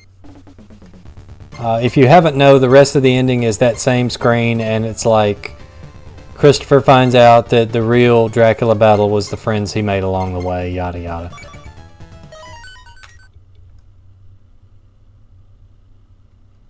Yeah, YouTube is. It's taken away my right to vote. It's actual voter suppression over here on YouTube. Hey Rasmus, how you doing? I'm glad you stopped by. Now we get to play this, that everyone says is too easy, but ironically that gives me the most trouble as far as the old school Castlevanias, unless I'm playing X6800. God help you if you play that game. Unless you play like the rearranged version on Chronicles, it's not too bad, but woo, that game is rough on the X6800. Enter a room. About Win It Monday, because it's the Monday night stream. So if you're playing our home game, enter code Monday for your chance to win. Win an all expenses paid tour to Wallachia to visit Dracula Vlad Tepes in his home.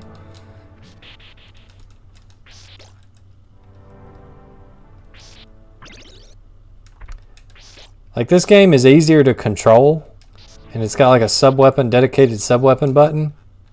But what's hard is some of the later levels, and it is an instant death spike Castlevania, and there's like a whole level full of them later on. That's the level I'm probably going to get hung up on. So I don't know if we'll finish this one on stream, but we're going to give it our best. We're going to give it the old college try, old sport.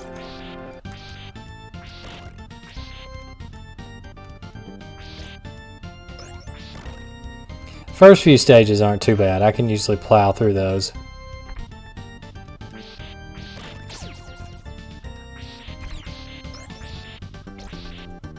I do imagine it was hard for people to go from this to try to play Dracula's, what is it? Dracula X. If you were used to this kind of gameplay and then you bought Dracula X afterwards.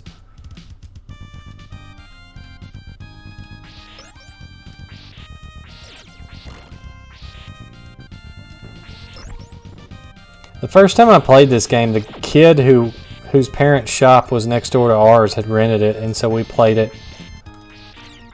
And then years later, when I kind of rediscovered Castlevania, I wanted to find this game, but I couldn't find it because I didn't realize it was called Super Castlevania. I thought it was just like Castlevania. And so if you search, the only one you're going to find is Dracula X, which is a okay-ish port, deport, whatever you want to call it, of Rondo for the Super Nintendo. It's really like its own thing.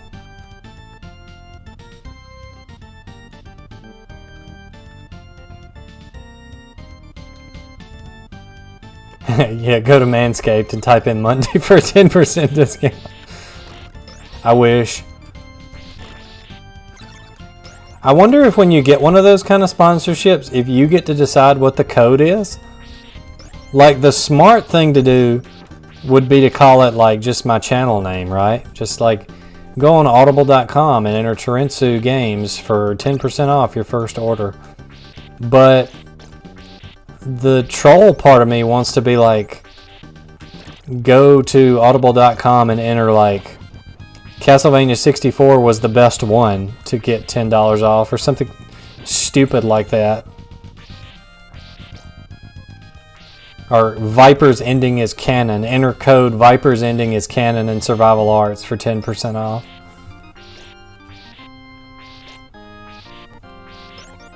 I need to get on that. They probably thought that they couldn't recreate the game fully with the limitations of the Super Nintendo, so they just took like some of the sprite assets and whatnot and made like a watered down.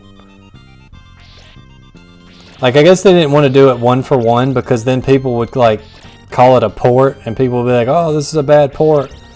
But they're like, if we just kind of make it its own thing, maybe it'll be forgiven a little bit. But unfortunately, I think it was neither 1 foot in or 1 foot out, so it just kind of was eh.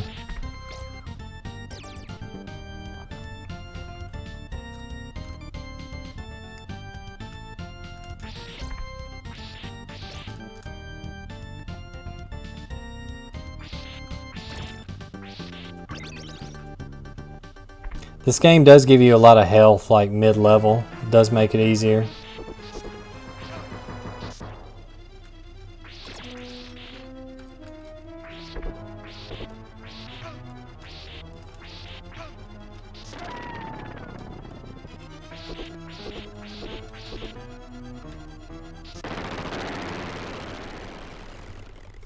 How does it feel to pass up that stopwatch after the Soten randomizer? Pretty darn good, actually. Never figured out where that stopwatch was. Sub say a la carte, still looking for it. Oh. Excuse me.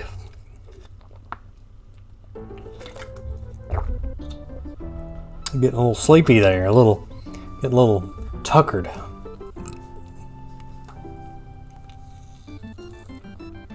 I gotta tell you, I'm not as tired as I usually am. I've been changing up the old diet a little bit, eating stuff that's better for me. That really does help your energy level during the day. Like a lot of times when I would do these streams, by the end of it, I would just be like, oh, exhausted, or even like at 10:40, starting to wear out. But I'm doing pretty good today.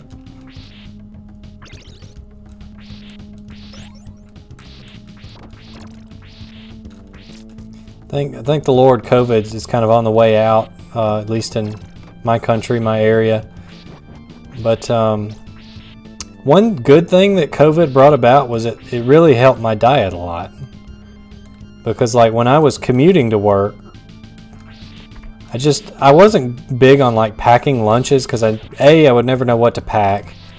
And then B, I would always want to be economical, right? So I'd be like, okay, let's get a loaf of bread and some like sandwich meat and cheese, and we'll keep it in the work fridge, and we'll just make a sandwich every day. And so I would make a sandwich for like 3.5 days in a row, get tired of it so that I wouldn't eat it for like weeks. And so I would just end up like eating out every day.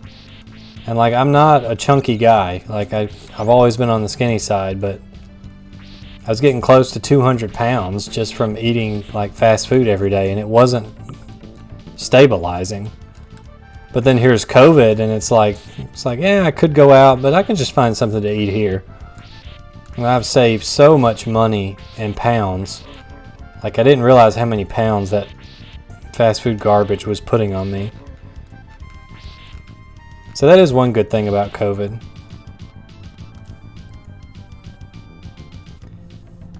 Castlevania 2025, you talking about like Street Fighter 2010? Which was it 2010 or was it like Street Fighter 2020? I don't remember. It's funny, a lot of companies and like media producers used to call stuff in the 90s like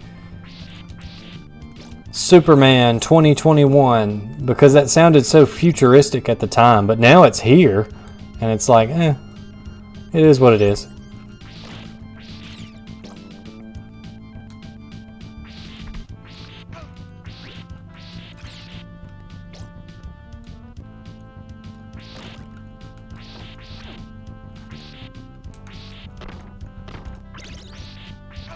Yes, please, hit me again. No! Oh my gosh.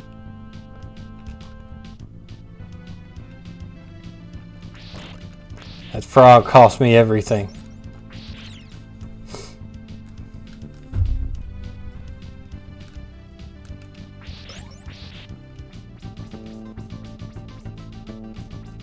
I read something somewhere that this game, the music was like lower in fidelity to make up for all the graphics and special effects. That is one thing that Dracula X has over this. The music is a lot better. But Dracula X feels almost like a Mugen game or something because it's just like Reinhardt, some music, and a health bar. And that's it. Like when you play the game, the HUD is very simplistic. Whereas this game, you got like your health meter, your boss health meter, your sub-weapon ammo counts. You got all that fun stuff up there. You got your block up there telling you what part of the level you're in. It's all very nice.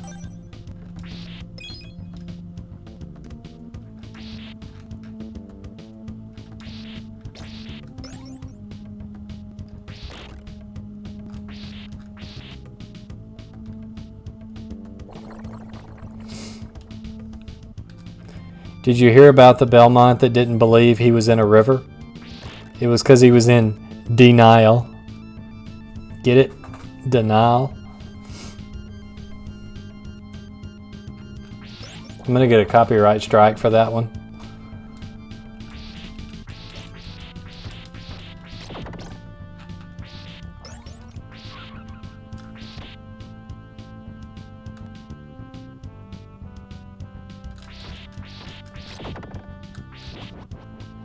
Don't you try to grab me. Cameo from Nutwing from Tournament Fighters there.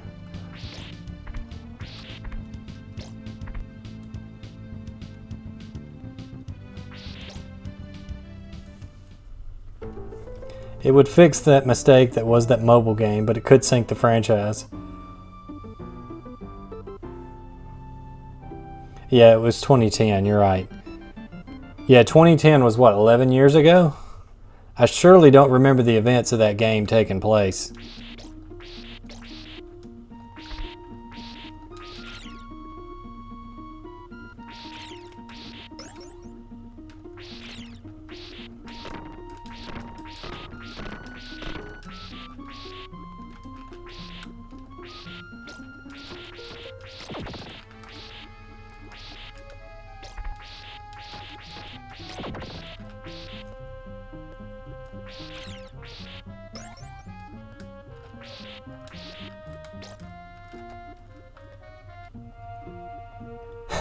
Castlevania the Wise. It's more like, did you ever hear the tragedy of Koji Iragashi, who had one more game to complete his Castlevania story vision and then got stuck on mobile game duty and went to Art Play or wherever it is he works now?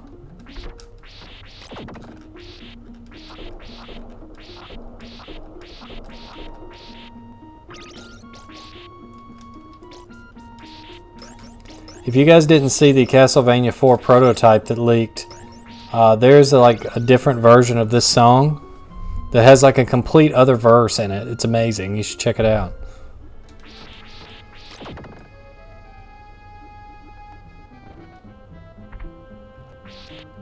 This has some good tunes in it, but it's probably definitely one of the weaker selections.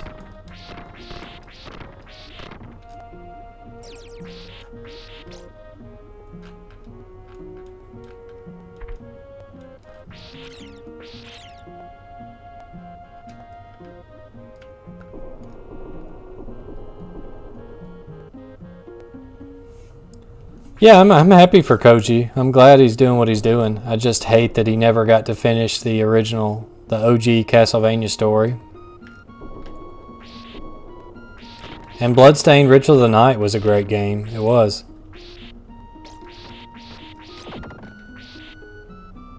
A little bit of trouble with the Kickstarter, but still a good game.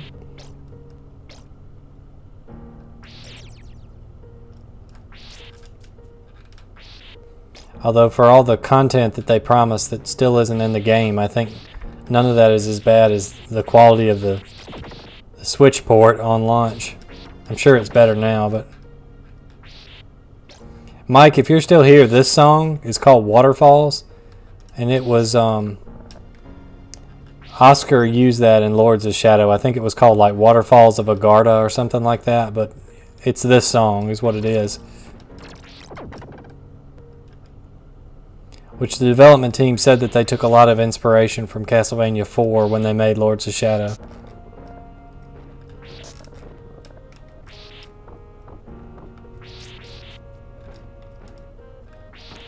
That and Shadow of the Colossus, apparently.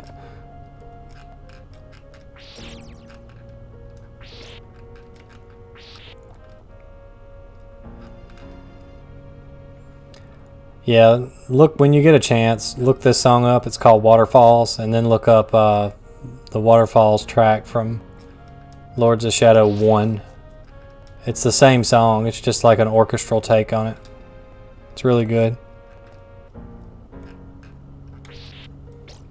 Shout outs to my friend Saban. He always enjoyed this track because it's very jazzy.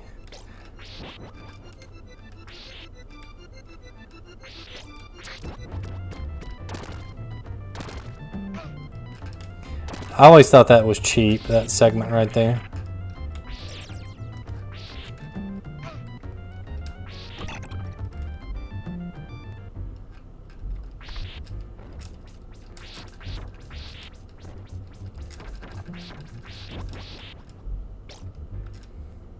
I do enjoy a good bone dragon. Come on. Chicken.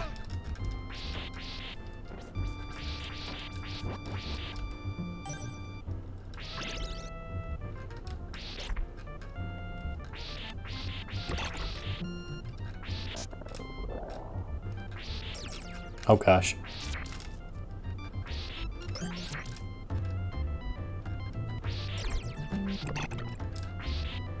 Whoa.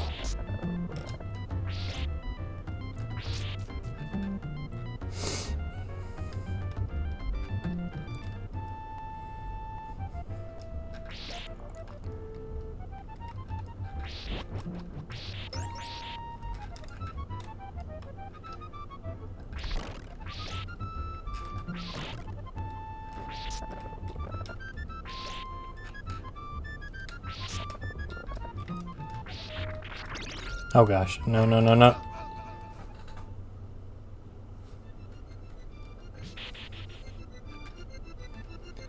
I made a poor decision.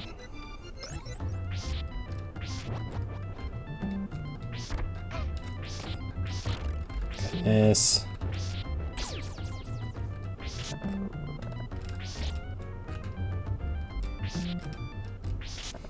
It'll be Street Fighter 2030 and we still won't know how the invincibility cross and invincibility jar drop rate works in these old games.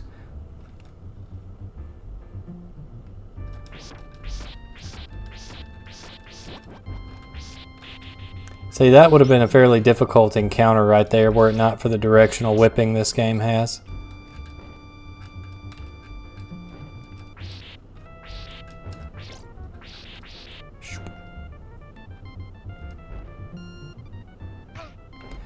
No fair, I couldn't see him.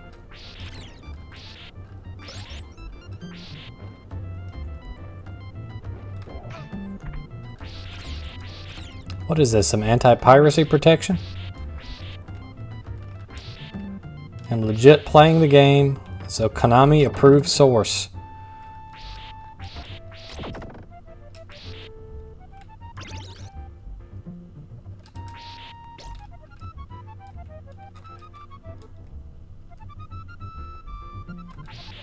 It's like we get to do this without a sub-weapon, which is great.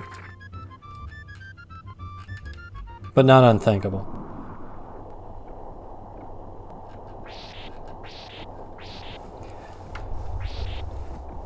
So they never figured out Castlevania 1.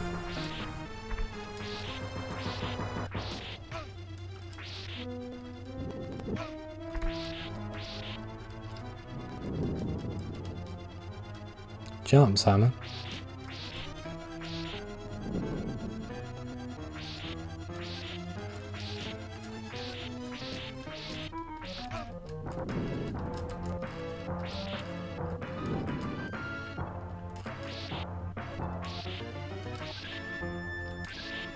I know they figured out CV3 because you'll see speedrunners like count the drops they get and that type of thing.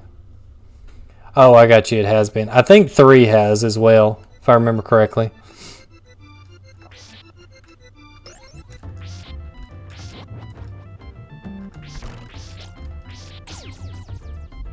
That one may be a guaranteed one because we just got that twice in a row.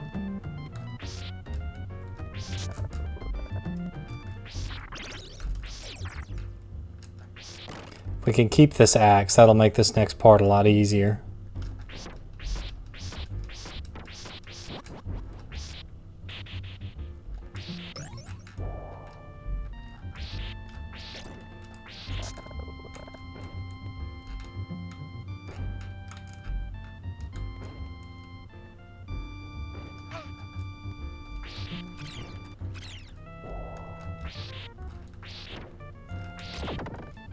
Even on a PC, this stage lags a little bit when you get a lot of enemies on screen.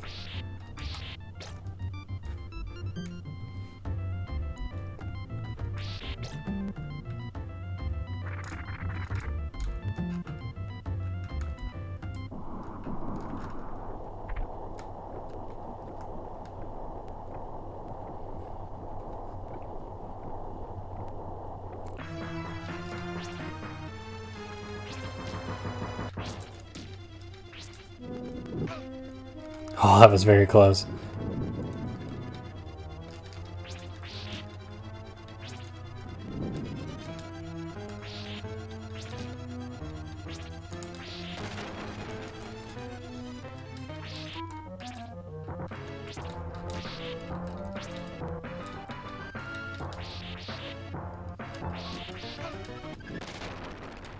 There we go. Not the prettiest, but a win is a win.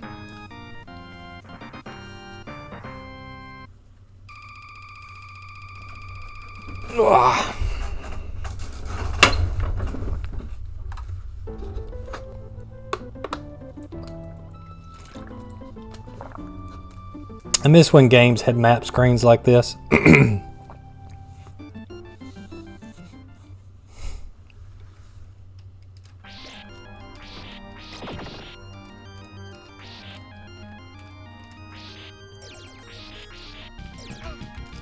Cheap shot.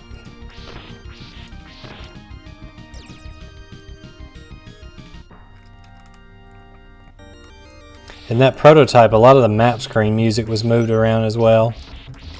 That was probably just placeholders because they hadn't made the final decision yet.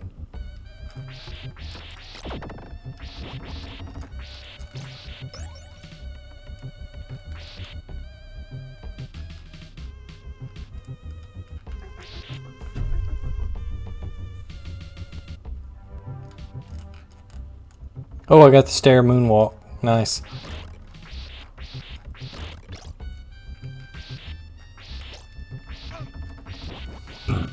They really like those cheap shots with the wood creature coming out of the walls.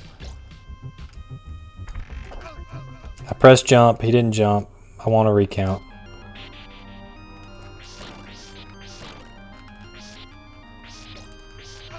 Now that one was my fault because I knew that was there and I just fell right for it.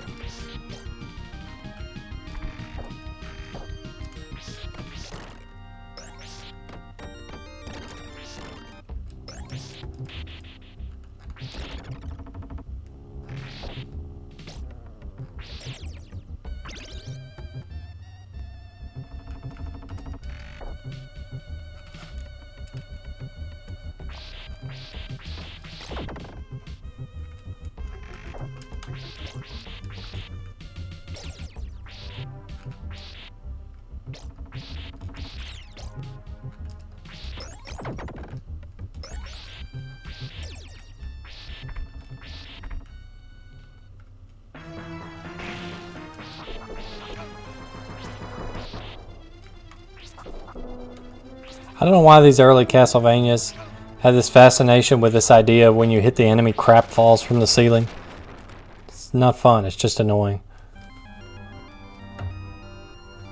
BBH back on those fighting games again, huh?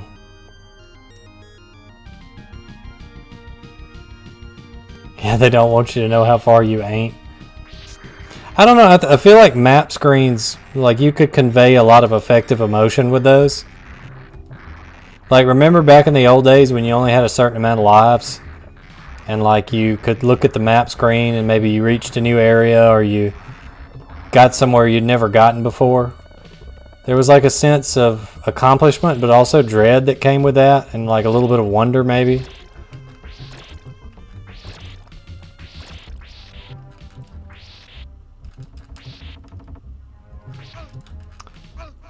Well done. I remember playing Rabbit Punch in the arcade, and the one time I got to the Tundra level, because that game forces you to start back at the start of stage 9 if you continue after it in the American version.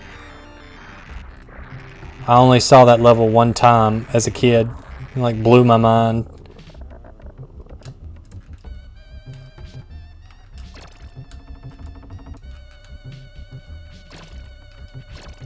And like this game does a good job with, like, when you go to a stage, like towards the end of the game, it'll start playing like jingles from classic Castlevania music, and then it starts playing in full on the stage. It's really cool. Some of that build-up is lost if you don't have a map screen.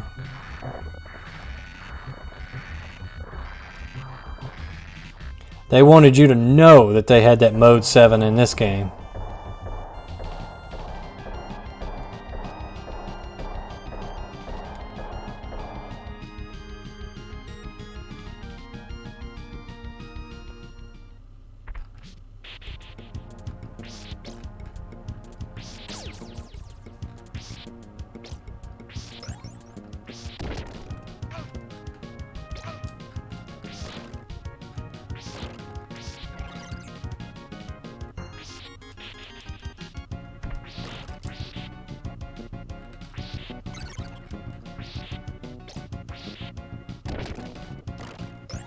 Just try not to look at the rotation because it screws with your head.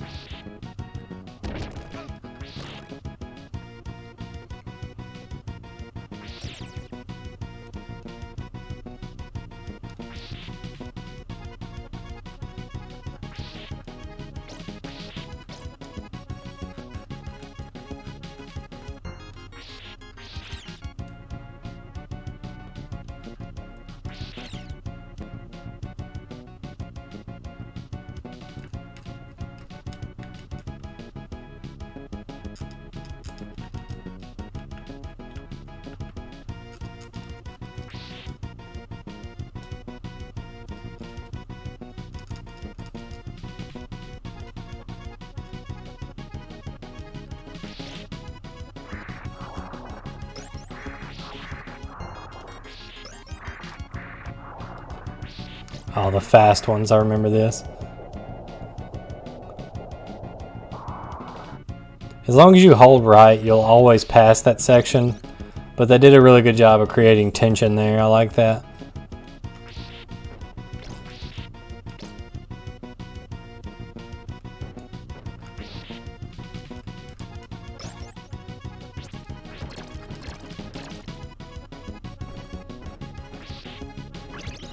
Chicken.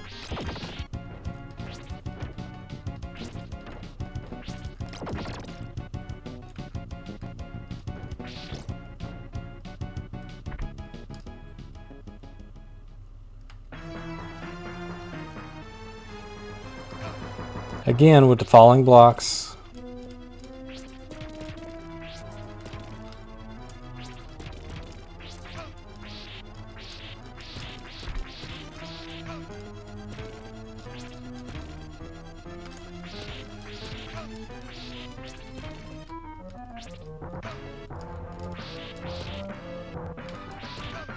Got trapped.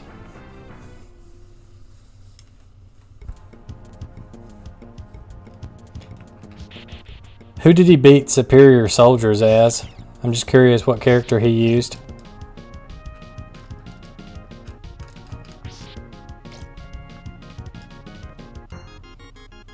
I always used Satan Sect. I always found him to be the easiest to beat it with.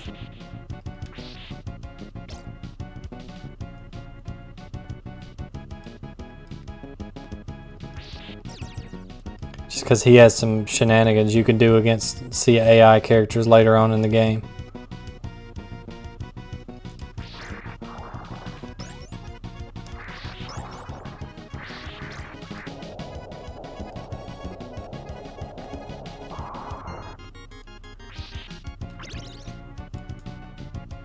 They must be afraid of my nails. I'm impressed that you remembered that quote.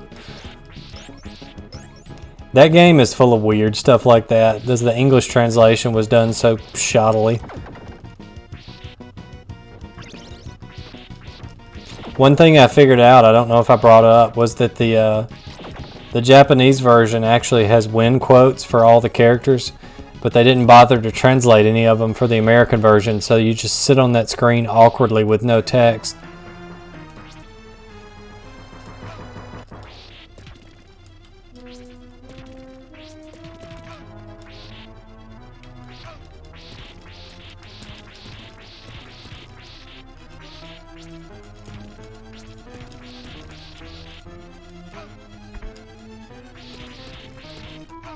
Again, I don't get the fascination with crap falling from the ceiling. It's just not fun.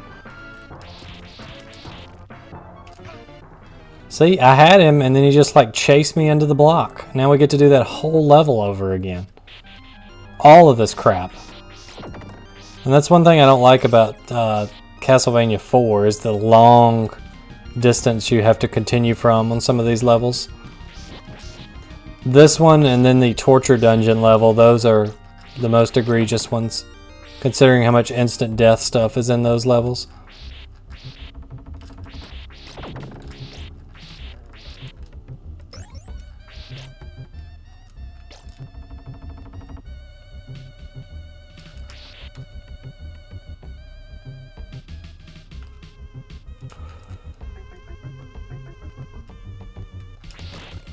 Look at... like, jump on the stairs, you moron. Satan's Sack does look a lot like Zorak. Which of those came first? Maybe, something going on there. Up.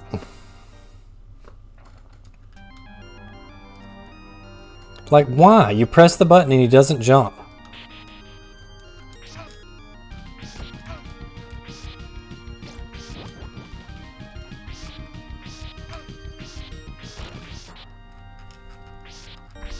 This is just classic me here putting myself at a purposeful disadvantage so it's more impressive later on. You just have to like hammer the jump button on those because sometimes the game will just eat your input.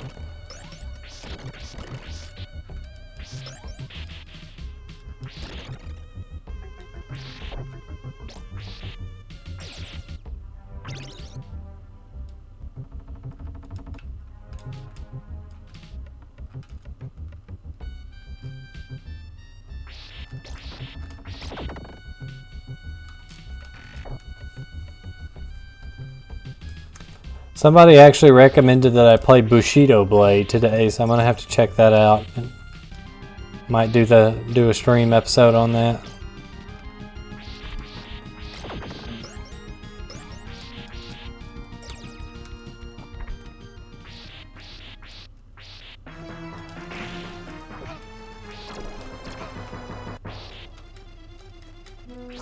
Yeah, like say which. There's like 2 boss battles, like you shouldn't have to do all that over again. I've proven that I can beat that. Why do I have to beat that again? So my Dark Souls had it right.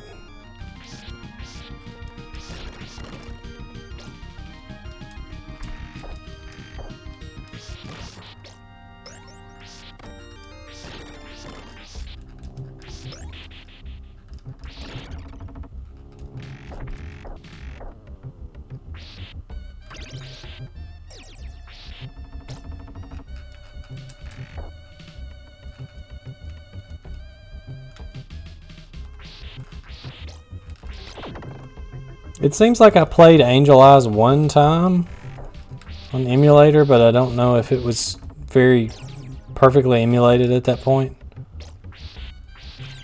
Because like you were saying, it has some like weird 3D sprite pre-rendering going on with it.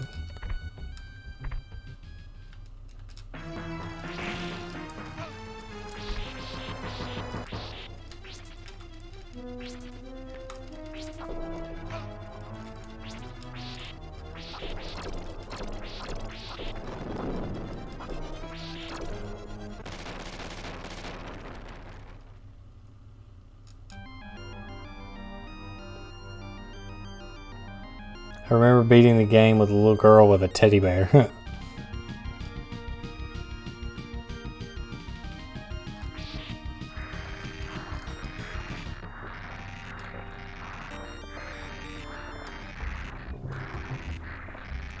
I went back and watched his playthrough of Nom 1975 the other day that you sent me, Rasmus.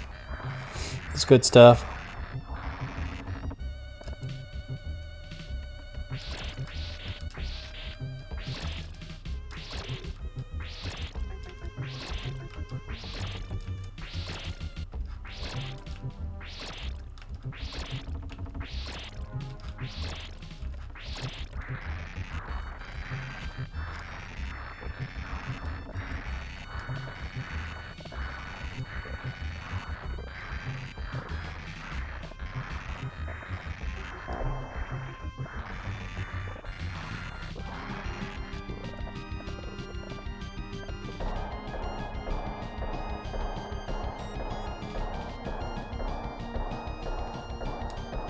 Simon got them bike rider thighs, man.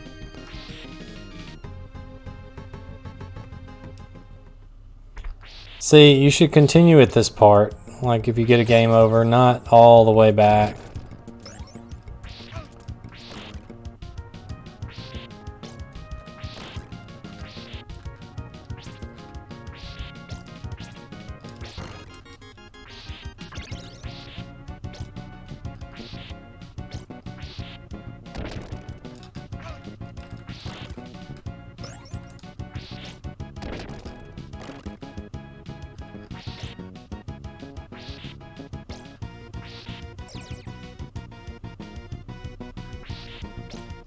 At least this block part is fairly easy.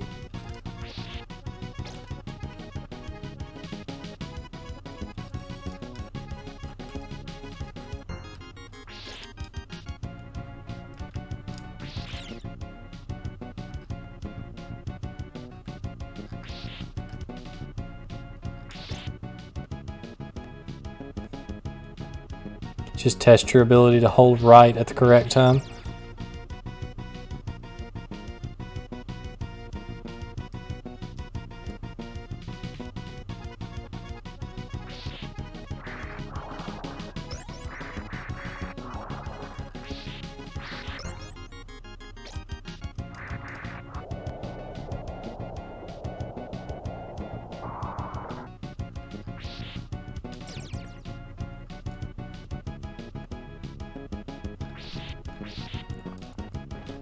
The game is pretty easy, so I kind of understand why they didn't just do straight checkpoints. But some of them are a little far for some of the longer levels. Like if you were going to do some checkpoints, do them right.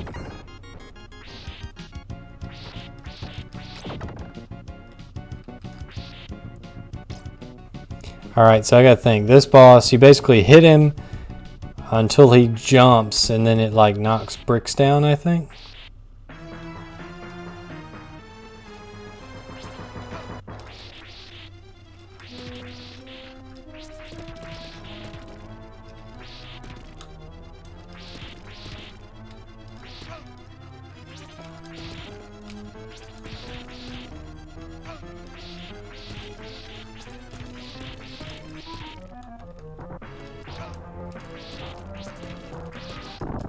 Alright, we got him.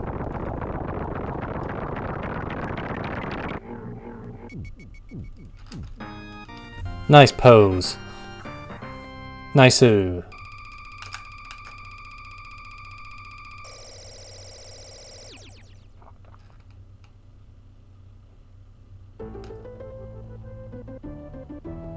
See, like this map screen is effective. Like you see, okay, there's the castle, here we are, and you're like, okay, I'm making progress.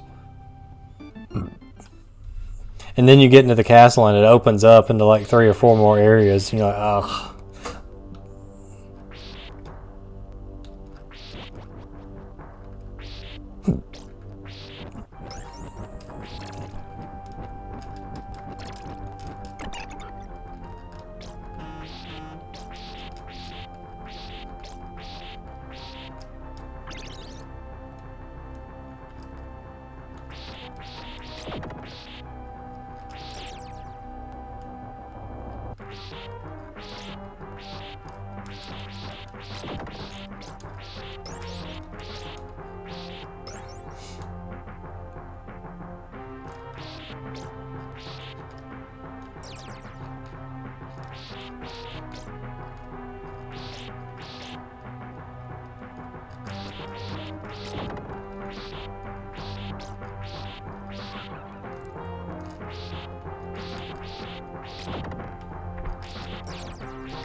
Oh, nice.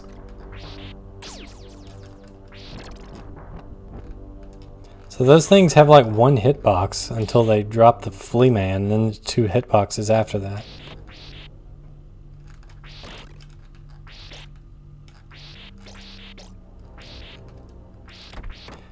Dracula must have planted some kudzu, having a bit of a root problem.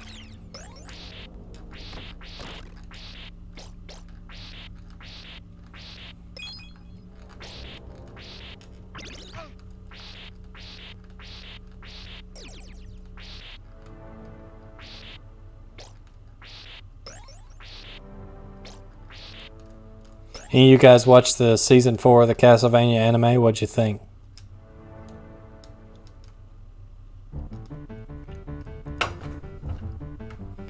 See, that's kind of anticlimactic because we're in the castle proper. There should have been like a drawbridge opening scene or something on that past level.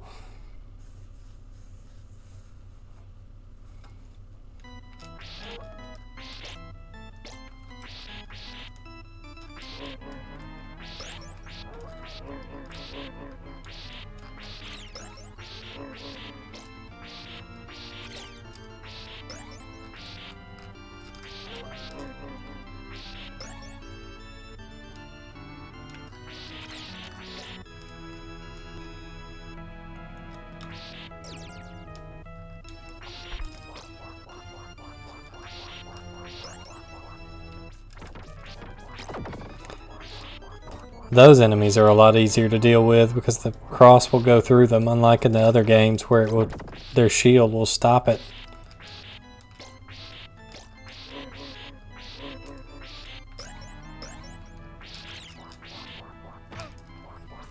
And then you can also just walk into their axe like a moron.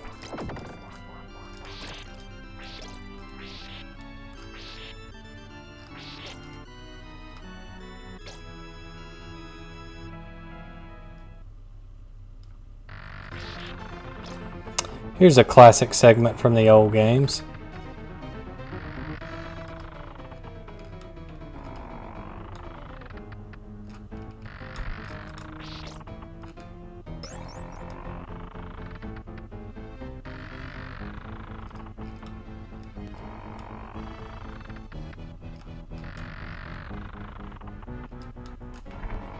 This section kind of screws with your movement a little bit because there's momentum that carries while you're jumping and while that's moving.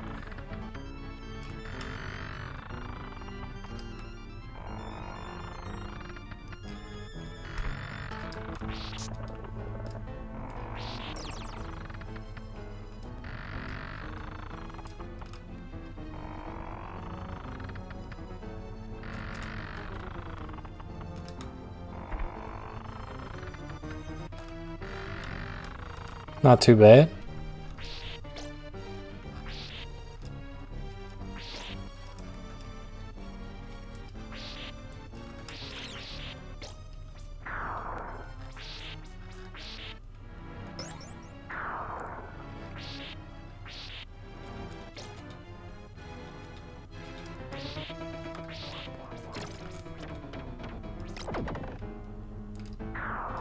You can also drop those chandeliers on the axe knights, but I just didn't right there.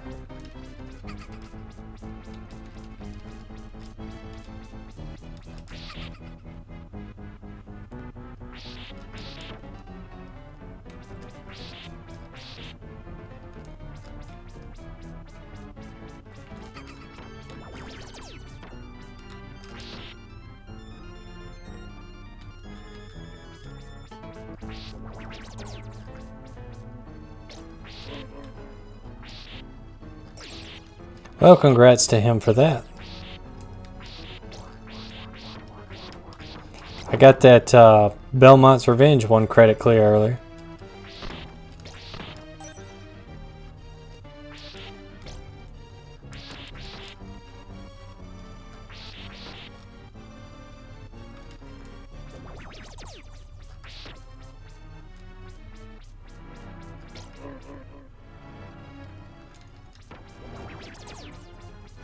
Chicken. I needed that.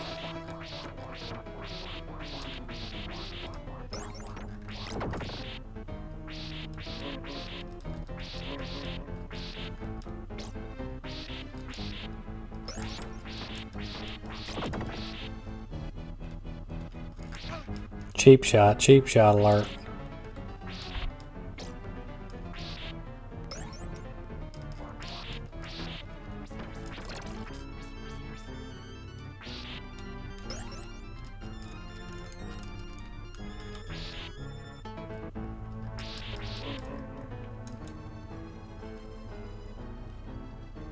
I was kind of scared that the collision from those spikes would be very close to that stairs and would walk me into it if I wasn't careful.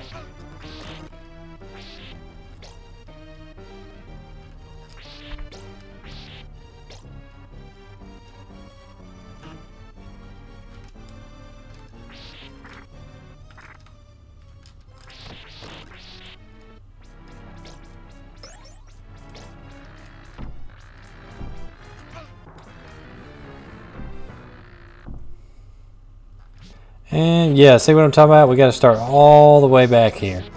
And it's not that this... We didn't even get a game over. We just lost a life. We got to start all the way back down here.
Yeah, I don't know any way to avoid taking that hit. It's a cheap hit.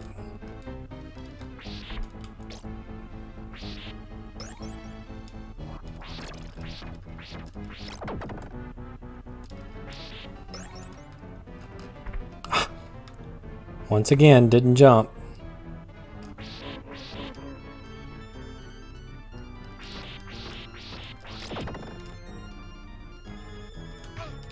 Yeah, you can't just go down there and duck. You just have to take the hit.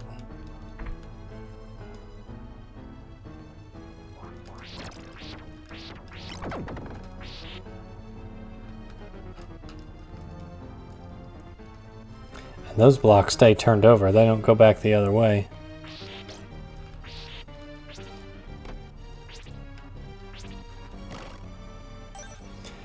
Remember back when the axe would kill one-shot skeletons? Pepperidge Farm remembers.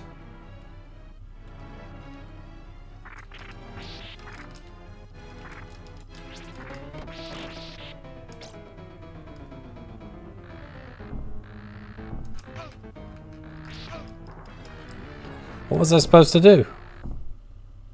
Go back to here, that's what.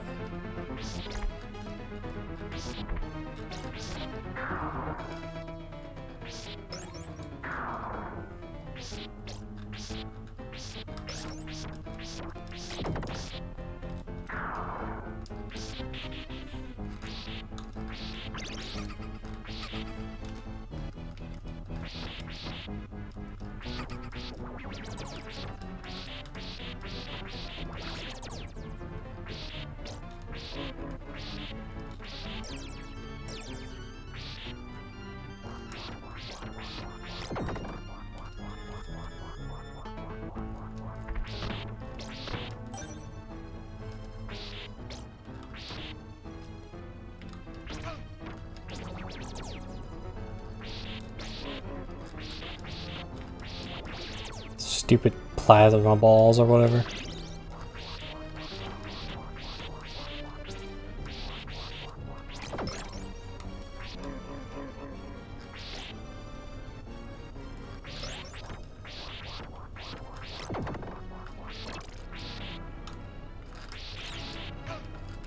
You kill one of them, the other one still gets you. It's great.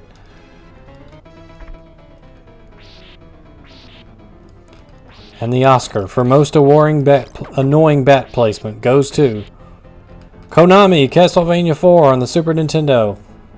And then platforms that don't let you jump when you jump on them for some reason.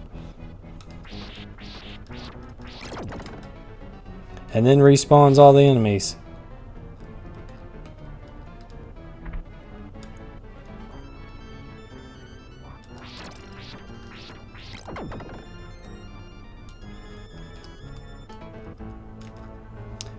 Yeah, he tried to get hit by those spikes. He tried real hard.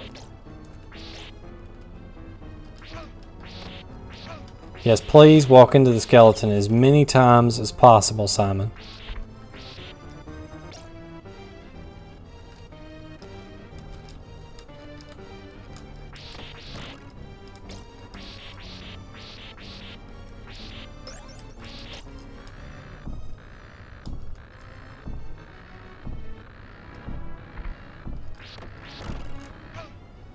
Why do the skeletons have to take 2 hits in this game?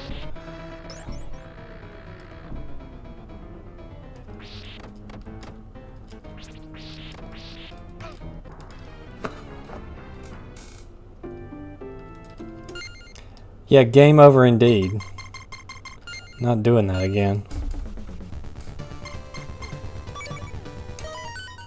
I'll play Castlevania Bloodlines, play a real Shin Megami Castlevania game. Yeah, look at that bloody graphics. With John Morris. You don't mess with Texas.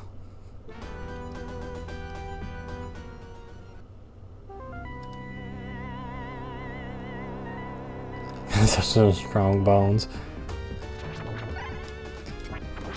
Well, hey, this was right during the height of those Got Milk commercials that the 90s was so fond of.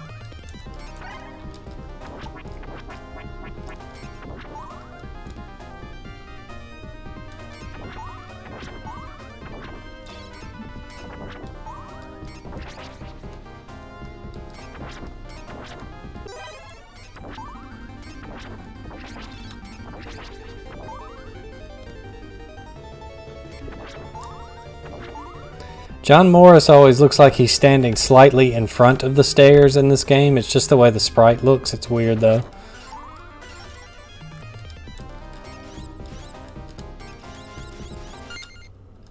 What?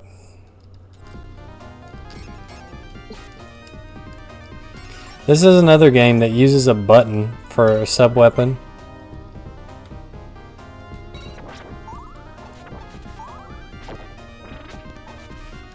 I actually like this better than CV4. This game. It's like a good combination of some of the features that made CV4 what it was, but with its own like take on them. Because like there's diagonal whipping, but there's not really full 8-way whipping. Dang it.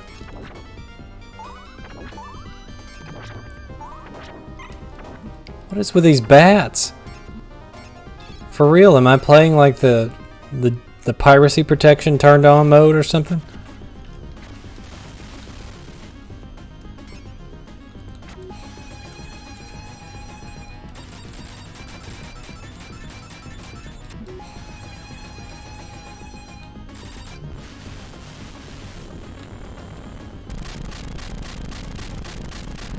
What if they used a butt for a weapon?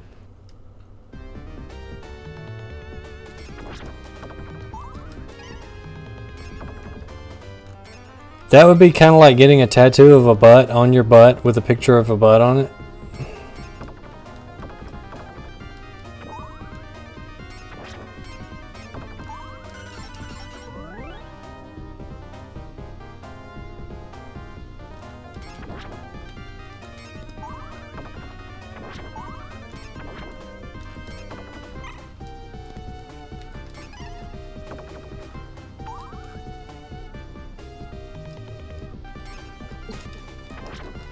This song's really good. So good that when they remade Castlevania The Adventure, they put it as the Stage 1 theme song.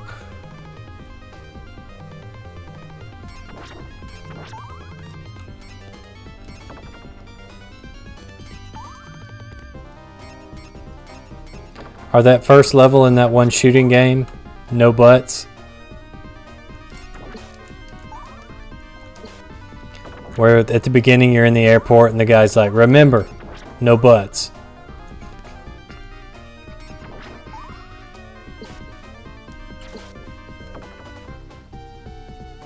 Oh gosh. See, in this game you have like plenty of responsive time to jump on those platforms before they rotate.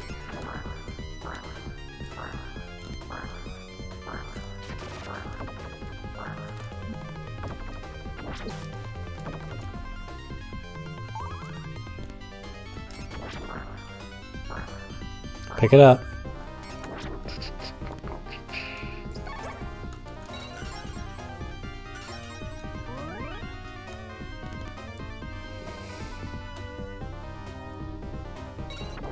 I also believe this is Michiru Yamane's first Castlevania.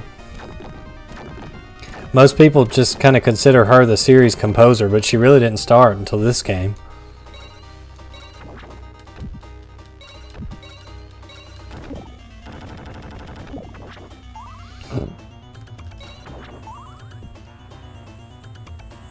Say, look, it looks like he's walking in front of the stairs.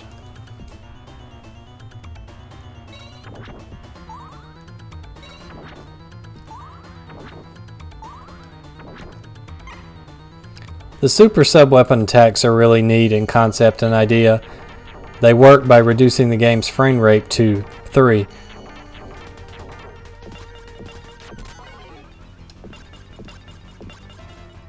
You could see some of the boss's sprite is disappearing there when I use it.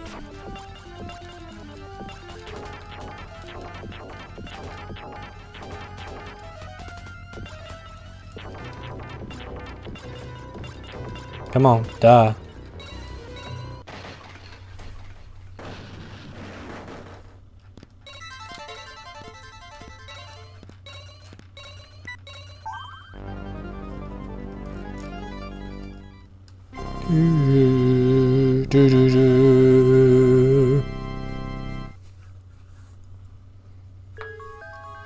Hey, there's a password we're not going to use.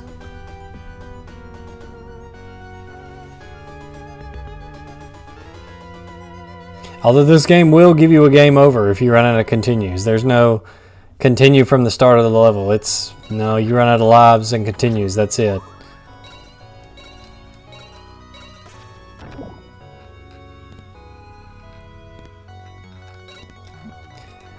That stupid thing.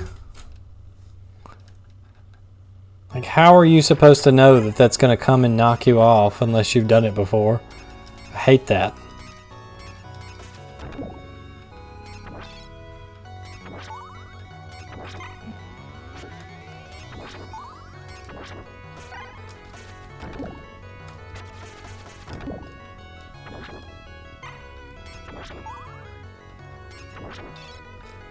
This, of course, being one of the few classic songs to make it into the CV64.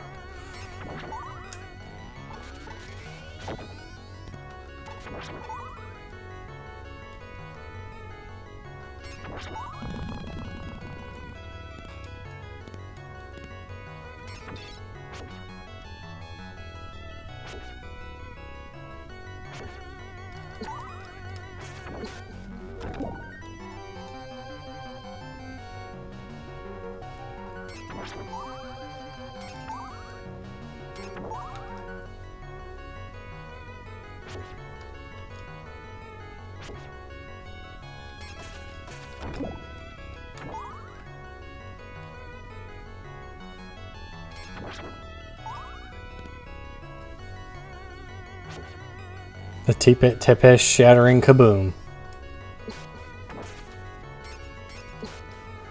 I was told there would be an earth-shattering kaboom.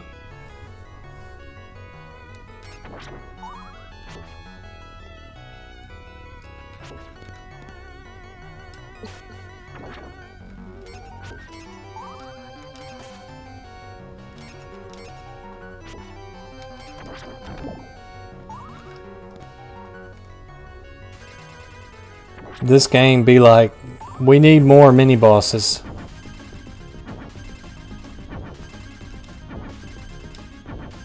Some of the boss fights in this game, I swear, and the stages that have like 4 or 5 boss fights on them.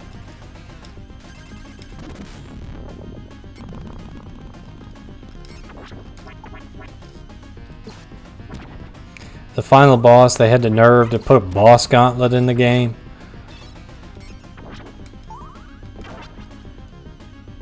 If there's anything I despise, it's all the bosses segments. Especially when they're just like carbon copies like they are in this game.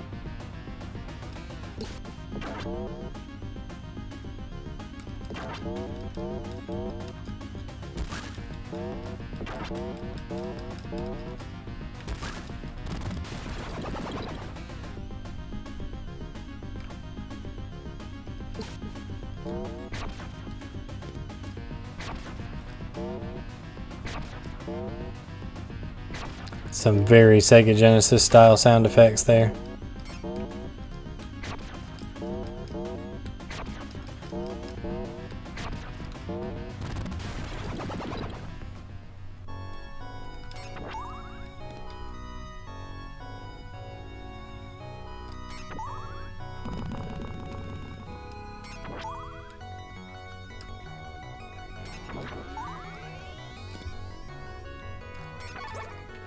Whoa.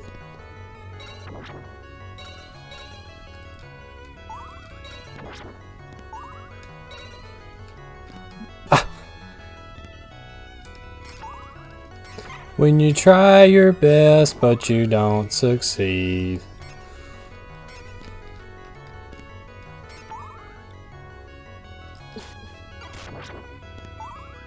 On stage 2. How many bosses could we have had at that point?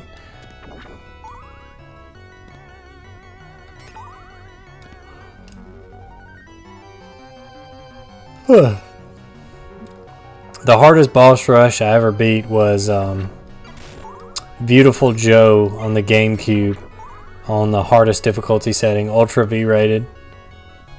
There's a boss rush. Like the whole game is divided up into chapters, which are divided up into like 5 or 6 sections each.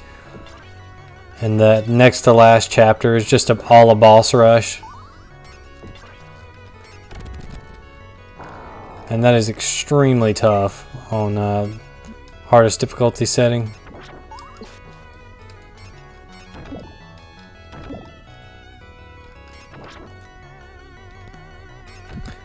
Like, that's a beat 'em up, and the enemy attacks are like, you get these little skull icons which tell you which way to dodge. But on the hardest difficulty, you don't get that. You just have to kind of look and like 50-50 guess eyeball it. Here, let me walk off the cliff after surviving the impact of the fireball.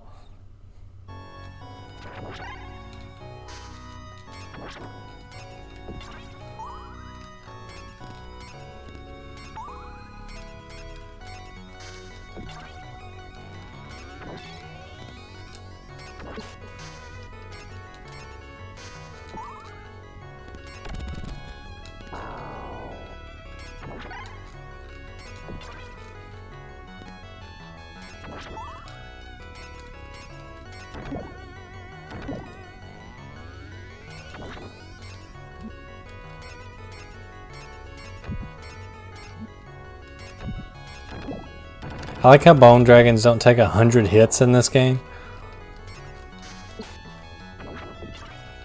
Which is very unusual for Castlevania. Usually bone dragon's one of your harder enemies.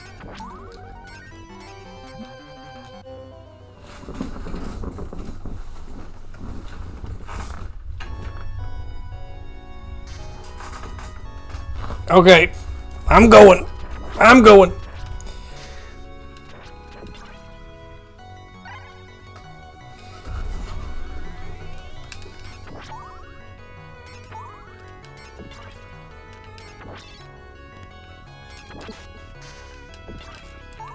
I think there was supposed to be a Tekken tournament on tonight. 16-bit Bump sent me something about like Tasty Steve was hosting like a tournament called like the Blue Stuff or something like that.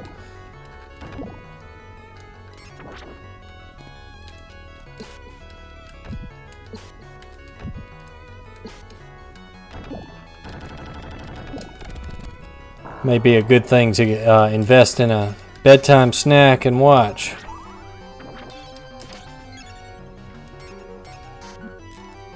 Oh, whatever. The collision on those is borked.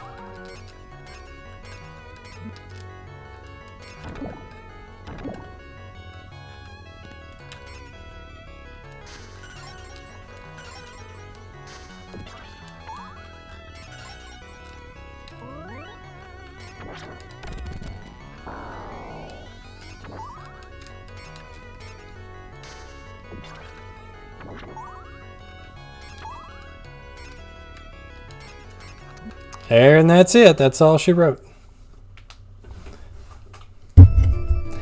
It'll be a healthy snack at least. It won't be like pre-pandemic Terensu. It'll be like, hey, I need to go to bed. How about some Oreos? No, stop that. Oh, I hate this game. Pretty much, I hate Castlevania. They're all bad, especially the N64 games. Worst ones in the franchise. Hate them. Hate them all. What else we got on here? Kid Dracula. It's Simon's Quest, but let's not.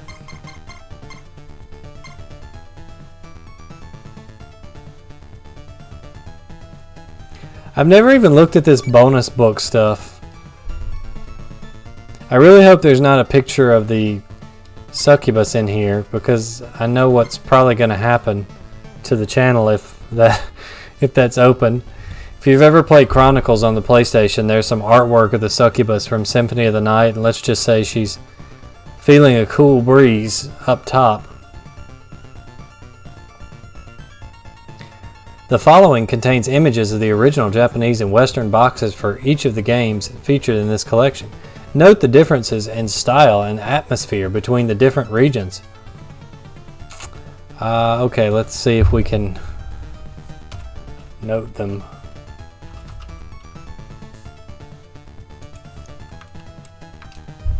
Oh, that's nice. There's a zoom in feature. Family computer. Disco card. So that's going to be for like the Famicom. I don't know if I'll ever move to Twitch. I just like all the fans are here. I suppose if the channel did get axed, or if like my honestly the channel getting axed, I joke about that. That probably won't happen. It is YouTube. I shouldn't say that. I worry about YouTube dropping YouTube live streaming, because Google just drops stuff all the time. So they could be like, hey, this feature is not being used by any of you, so we're dropping it. At that point, yeah, I would have to go to Twitch. And it would probably be a matter of I would just post like updates on the community post, like, hey, go watch at Twitch. But it's really easy to make like your baseline partner with Twitch. So if like so many of you guys went over there and subbed and all that, we could have that knocked out, no problem. And you talk about the differences in the atmosphere between the regions. It's literally the same Simon. The Japanese one has Dracula in the background. That's all it is.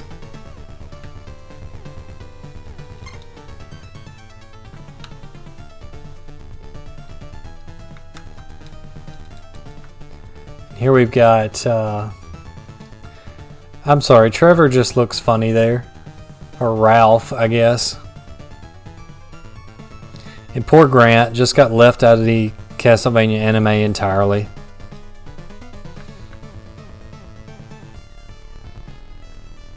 And this Japanese text here says, enter into a new world of Castlevania. Solve brilliant puzzles where you wait for 30 minutes for blocks to fall so you can climb up them. It's really hard-hitting journalism there.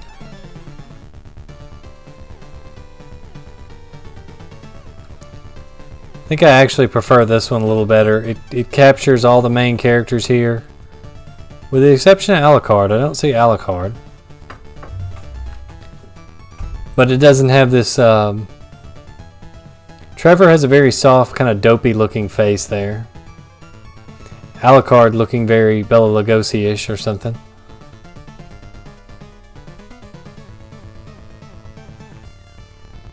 For one player only. At least they were honest. And then here's Super Castlevania 4. And see, I don't know why the US market was always so afraid of a little color in their games. Like, look at the Japanese box art. That looks actually... The Dracula is kind of campy, but the rest of it looks pretty cool.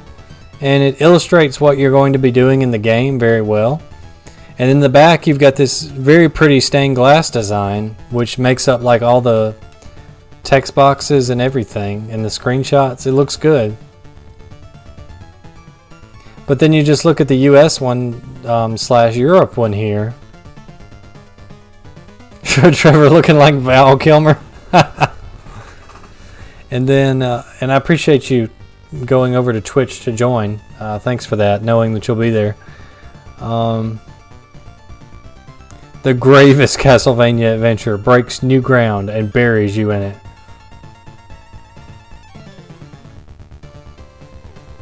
And that's interesting too, because these were such good games. Like, why would they not? Like, I would feel like this would be a big release. Ooh. Excuse me. I guess the Castlevania series has always been like, if you think about huge game releases, there's like Zelda, Mario, and then there's like that B tier with stuff like Castlevania, Contra, maybe like Mega Man. You know, Mega Man and Castlevania and those kind of games are great, but I don't know that many people that go out at GameStop at midnight and stand in line for something like that, like they do Super Mario or something like that.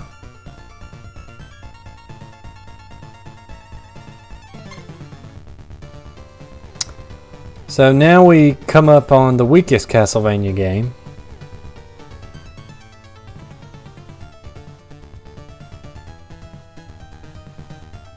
There's a lot of kanji I don't know there, but that says something like Hayaku, like quickly go and defeat Dracula or something. Like that artwork looks awesome. But at no point in the game do you ever get a shield or a sword.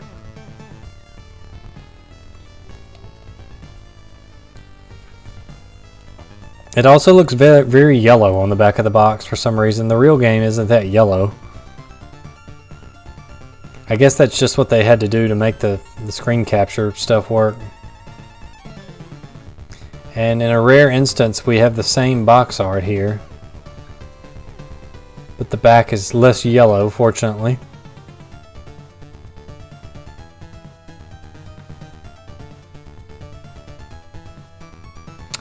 After getting his wing clipped in Castlevania and Simon's Quest, the death-defying Count has risen again. And I'm pretty sure that Castlevania The Adventure is a prequel to those games, so from early on, Konami had no idea about the canon. They were just writing stuff.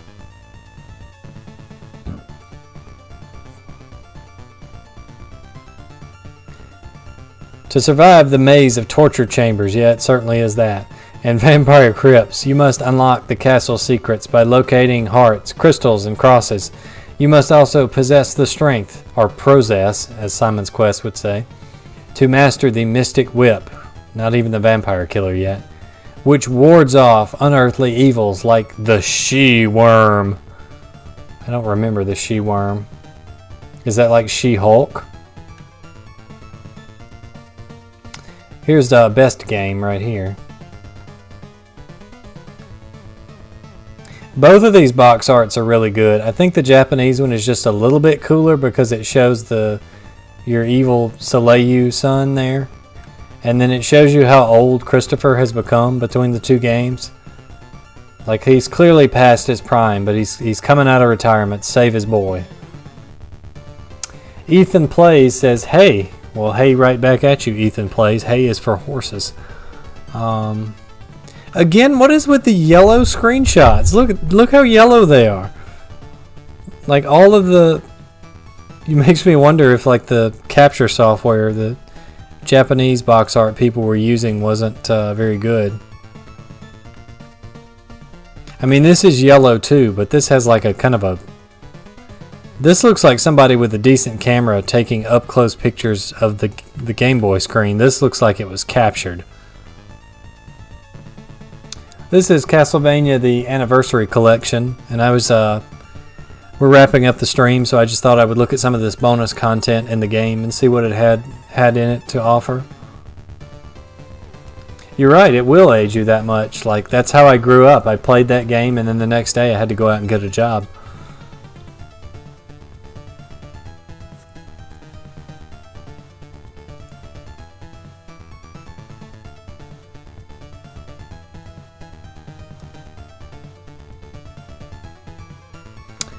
Well, I mean, this is an anthology collection, so there are like 5 or 6 Castlevania games in here. And Castlevania is just the story of the Belmont family and their never-ending quest to defeat Dracula. And usually each game follows a certain Belmont. But like I said, I'm just checking out bonus content right now. Now this is a cool artwork for Vampire Killer, and it shows the different European locales in the background, which is nice. But this isn't bad either. The only thing is this drops Alucard, not Alucard, Eric Lacarde. Taste the sweat dripping into your mouth? Ugh. As you try rescuing yourself from diabolical traps. Feel the torturous strain on every muscle. Yeah, I don't know about that. As you wield again and again sacred weapon power-ups such as Holy Water, the Battle Axe, and the Crystal Blade Boomerang, and the Mirror of Truth. But in the end, make sure you've saved enough strength to scream. But the game isn't that scary, guys. Yeah, and this was the European release, the new generation. A spine-tingling, blood-curdling 6-level nightmare in which you have to prevent vampirist Countess Bartley from resurrecting the master of all evil, Count Dracula. Spoiler, you fail at that. He's the last boss. And then here's Boku Dracula-kun.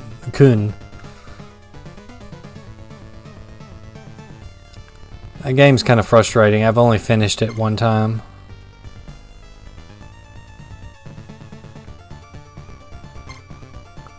And so this is just like abbreviated versions of the character menus.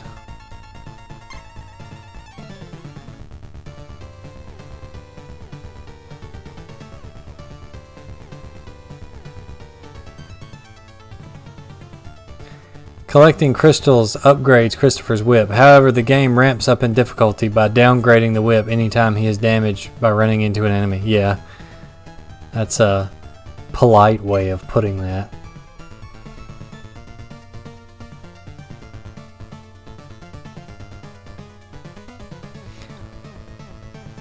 This doesn't mention the cross subweapon, which was only in the Japanese version.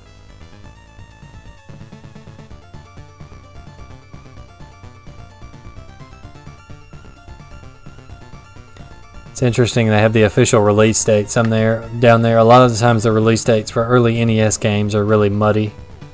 Like, and you don't exactly know what day it came out. Looks like all of this released in roughly the same time span. It is kind of strange that Japan sent the series straight to Europe and then it came over to North America in August.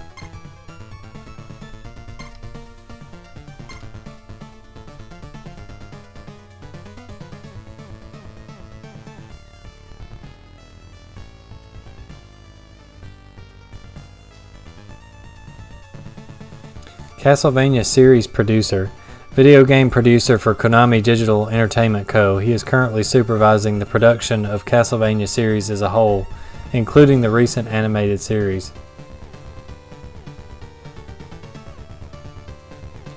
I like how it says this is the current series producer, but it doesn't tell you what that person's name is. Like, could he not have credit? It just calls him the Castlevania series producer. And it says he included working on the Netflix series, which is great, but I wish they would have credited the guy. They talk about Michiru Yamane.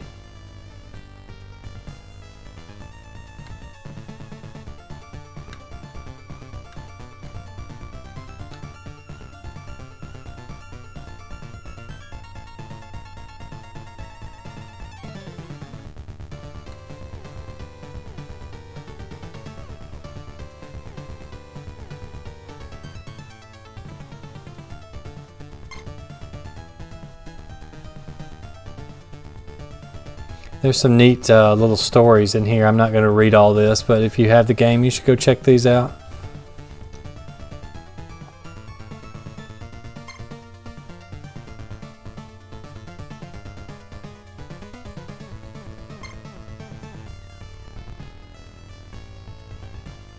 Oh, and this is the guy who executive produced the Netflix series.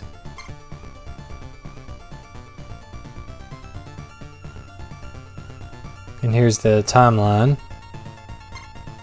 Yeah, this is some neat stuff. I need to check this out. There's some nice lore in here.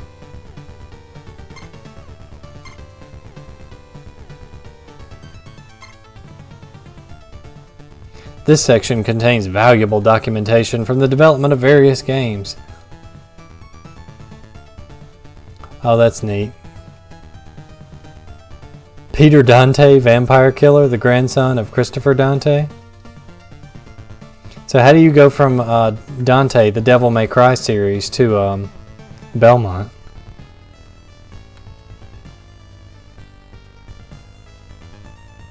So this was the first game. The original player character was planned to be named Peter Dante rather than Simon Belmont. At that time, whip attacks were made in 3 directions, straight up, angled, and down. However, the angled whip attacks were not adopted until nearly 5 years later. You know, Mike, I have started to do like just a breakdown on the whole lore of the series.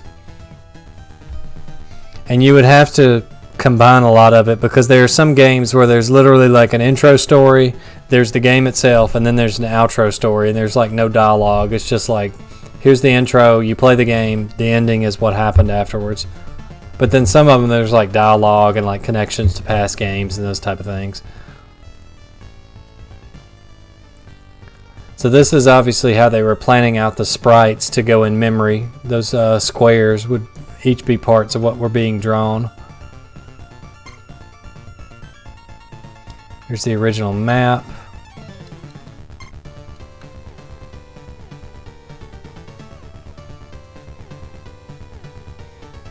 And obviously this had Japanese text on it, and somebody has like whited that out and translated over it for this.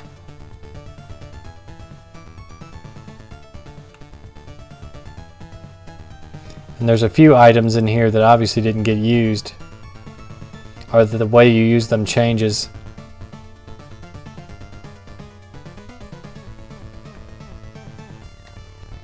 Yeah, Peter Dante. I think if I should ever find myself having a son, I figured out what his name is.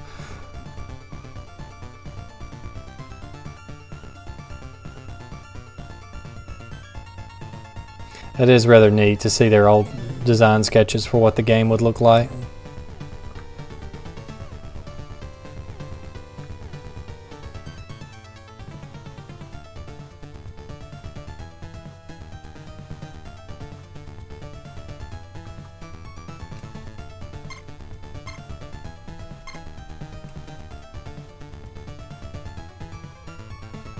Where's the design documents for CV64? That's what I want to know.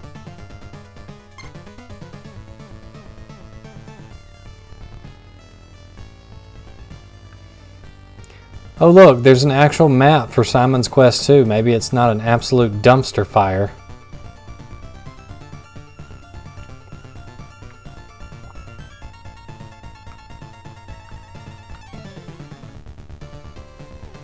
Oh yeah, there's the infamous tornado that comes and takes you away.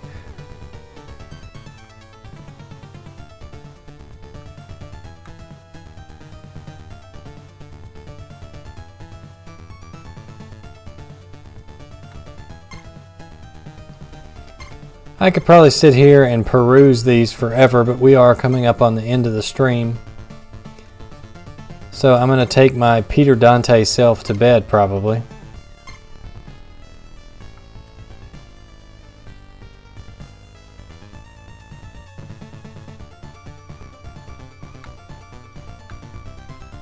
But if you get a chance to pick this game up, I do recommend getting it. It's a pretty good value proposition if you like these old Castlevania games. Oh, there was a cut section here apparently. That's neat.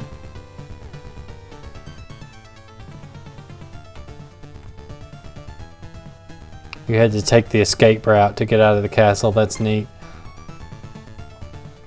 Anyway, guys, thanks for watching. It's been a fun stream playing some of these old Castlevanias. Stay tuned for the channel and the Discord. If you're not a member of the Terensu Discord, hop in there. It's free. No paid entry or anything like that. Just hop in and join. Here's a link for you guys if you want to join the Discord. I'd appreciate seeing you there. And take care. We'll see you next Monday at the usual time, 9 Central to midnight, doing our Monday night stream. Keep an eye out for community posts because I do polls and memes and I ask what you want to see me play on these streams. And so all your likes and supports and subscribes all helps. Night, everybody. You've been great.